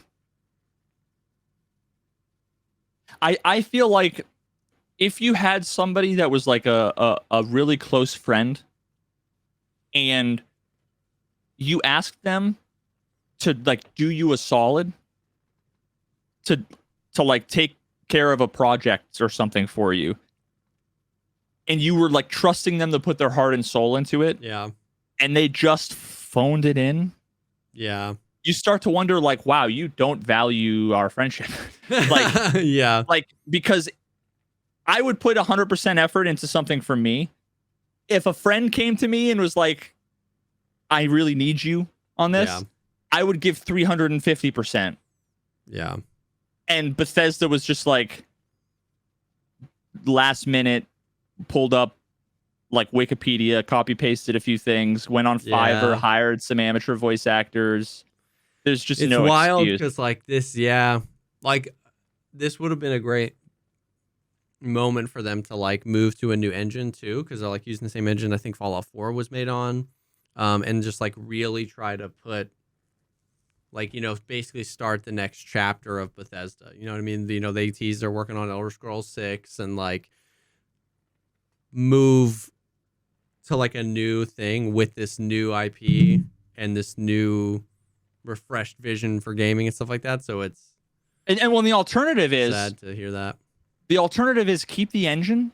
Like, this is why mods are so successful, because all the mods do is add new content into the thing. Because like, I want more Skyrim. I've done everything. I want more. Yeah. If they had just not changed not changed the graphics, it could have looked exactly like Skyrim.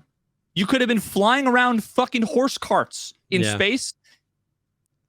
But if the quests were good, the story was good, if the voice acting was good, if the dialogue was good, if any of that was good, you can forgive it.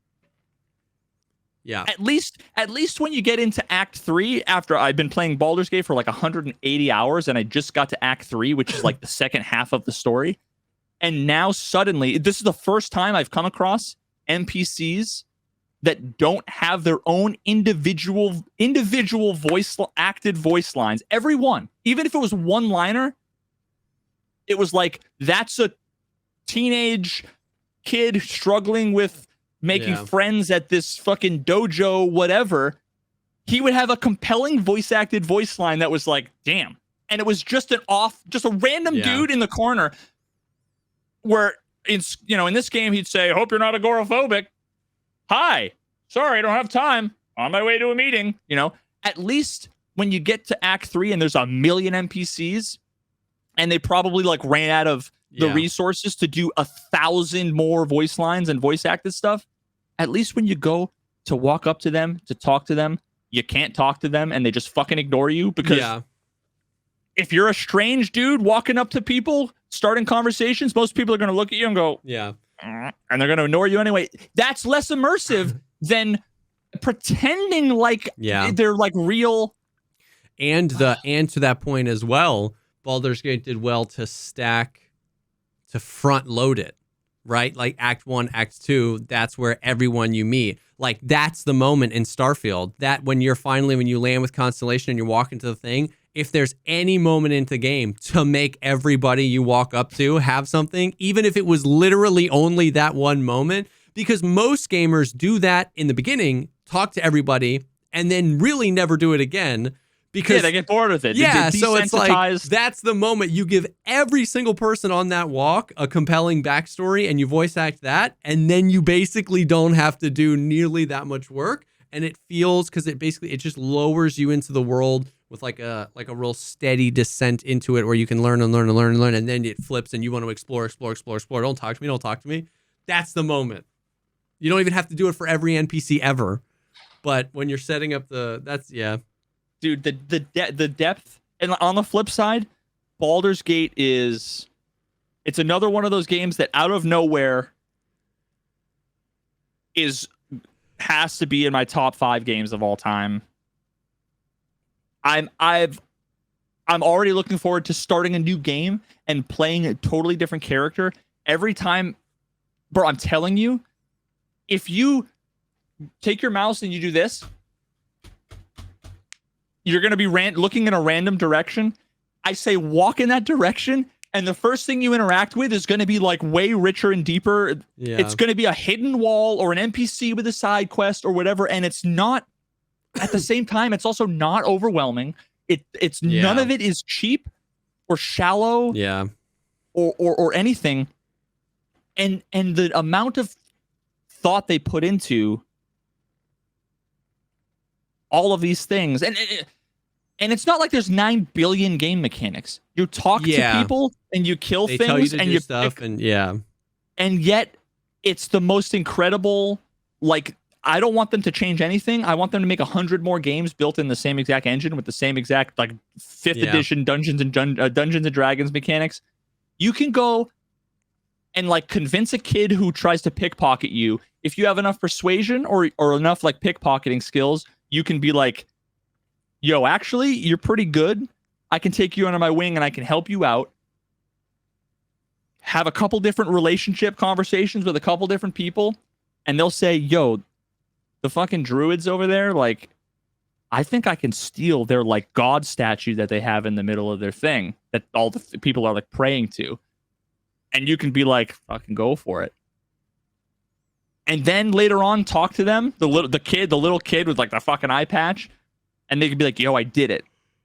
And then you can go and pickpocket the little fucker, take it from them, and then go talk to them later on, and they're gonna go, some motherfucker stole the goddamn statue from me. I'm gonna kill whoever the fuck I fight.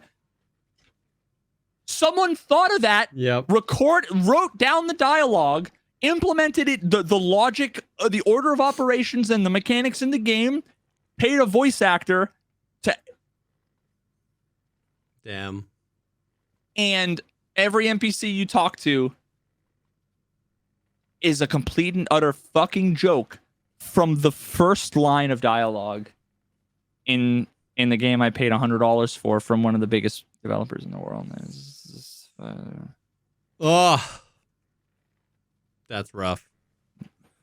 Now, what I need you to do, because you're so good, you're better at this than me, is like, do I title this video like Starfield is the worst dog water fucking trash game I've ever played in my entire life? Yeah. Expose Todd Howard is a Nazi, you know, like what do I yeah. Because I mean, it's gotta be, I'm sure the 8 billion people are putting out Starfield videos, so yeah. Well, I don't know what I want to do for the thumbnail. I actually went and photoshopped. I photoshopped. I don't think this is a good thumbnail, but I went and I spent the time to do this, and actually we have the technology now that I can show you what I did for this fucking thumbnail concept. We have the technology.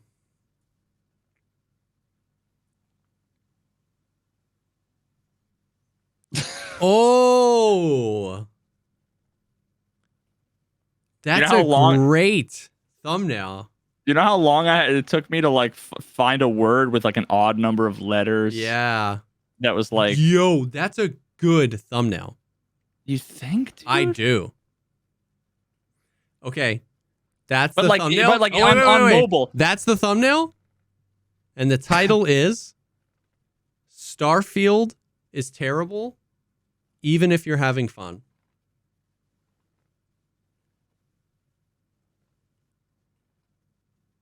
I keep...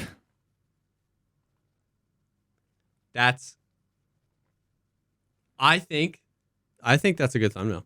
Like, so like the thesis is like, even if you're enjoying the game, it's because like it's dog shit and like because your qualms with the game aren't, I can't, 1,000 planets, but some of them, don't have this. Like, your qualms with the game aren't what most people's qualms with the game are. Like, so people got butthurt about like the planet thing, or like so many people were comparing it to like No Man's Sky or Star Citizen. But like your thesis for this is like, for a Bethesda game, for the company that made us fall in love with RPGs, my generation fall in love with RPGs and want to talk to NPCs and think that a game should have good story, and that has been perfected by other developers.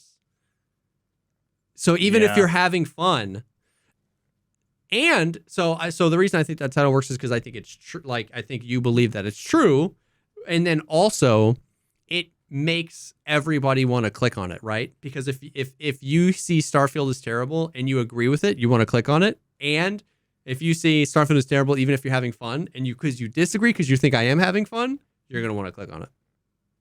Yeah. All right. I like it. Yeah, that was just the first thing that popped into my head. You definitely don't have to use it.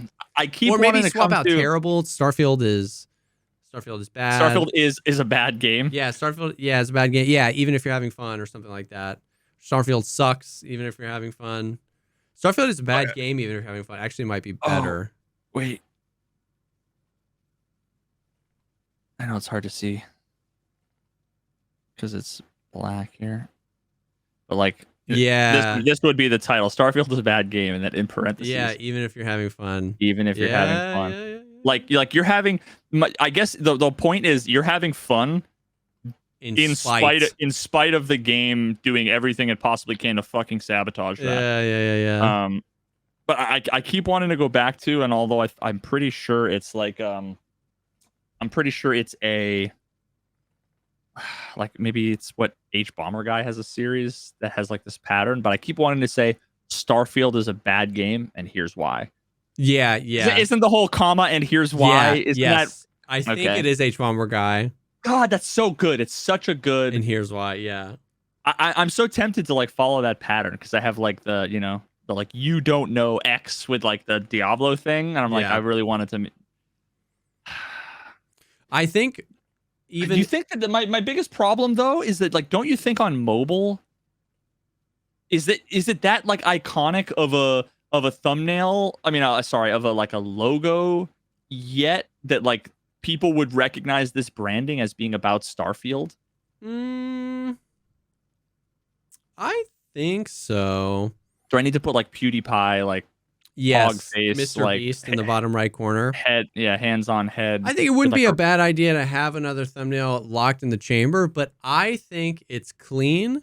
I think the other thing is, like, you make it really small, but most people are on mobile with their phone 4 inches from their actual eyeballs. So it's like text is readable, you know what I mean, on mobile like that. Like, I think the clarity of it, I think the fact that the text oh, I also did this. Overhyped. I think disappointing is really good. I think that the text invokes the logo of Starfield. I think the image is very space and very I don't know. I'm no YouTube guru, but I think that's a really good thumbnail. Like, that's a thumbnail I would click on. Just put Starfield sucks in parentheses under the rectangle. Yeah. Maybe if you made the whole like disappointing in text like a little bigger, try to make it just like stretch a little bit closer to the frame. But I think that's a compelling thumbnail. And I think it goes with the title well, because it's like, yeah, I think disappointing is a good word because I think disappointing is a good word for like 8 different reasons, honestly.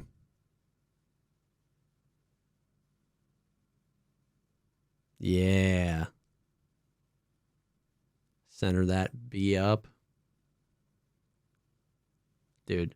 Something like that. Ship it. In my opinion. Just draw boobs or something. Yep. Yeah, I'm trying to work that algorithm. You gotta do it. Put some boobs on the thumbnail. Yep. Starfield sucks, and here's why. Gone sexual. Yeah. Starfield sucks. Gone sexual, and it just has Todd Howard with. Never mind. You could put Todd Howard's face like and lower the opacity and make him like a planet or something in the background. People love to meme on Tom Howard. I think it's good. I think it's a good thumbnail. I could just do a dumpster and then a fire. Mm-hmm. Listen, imagine if the video, just a dumpster fire, arrow, Starfield. Just dude, if when you launch the video, if it's not doing well, there's no harm in just like going weird with it. Yeah. Well, I think it's good though. Hopefully that'll be out in the next couple of days. Okay. Well, that's crazy. Well, that is the stuff. Tarkov's Quest and Starfield are dumpster fires. Starkov. Tarfield. Well, I hope whatever you're playing, you're having fun. Whether it's like me and subjecting myself to more of Escape from Tarkov, or like Veritas playing the beautiful game that is Baldur's Gate 3. But yeah, that's all we got for today.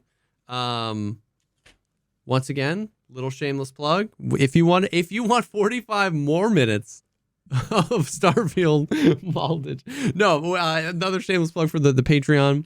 The support over there has been absolutely insane. We have been enjoying getting into like a new flow of like the offline talks, talking about mostly non-Tarkov related things over there. So if you're looking for do Q&As, sometimes like we talked about Starfield, topical stuff, a lot in the realm of gaming and tech, but also like I think we talked about like aliens for a good bit on this one too. So aliens. Yeah.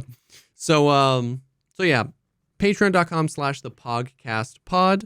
It's also linked down below. Thank you guys for hanging with us here, whether you're live or watching on YouTube or listening on Spotify. It truly means the world. I still get like 11,000 messages a week. Like, yo, love the podcast, and that means the world. So thank you guys for hanging.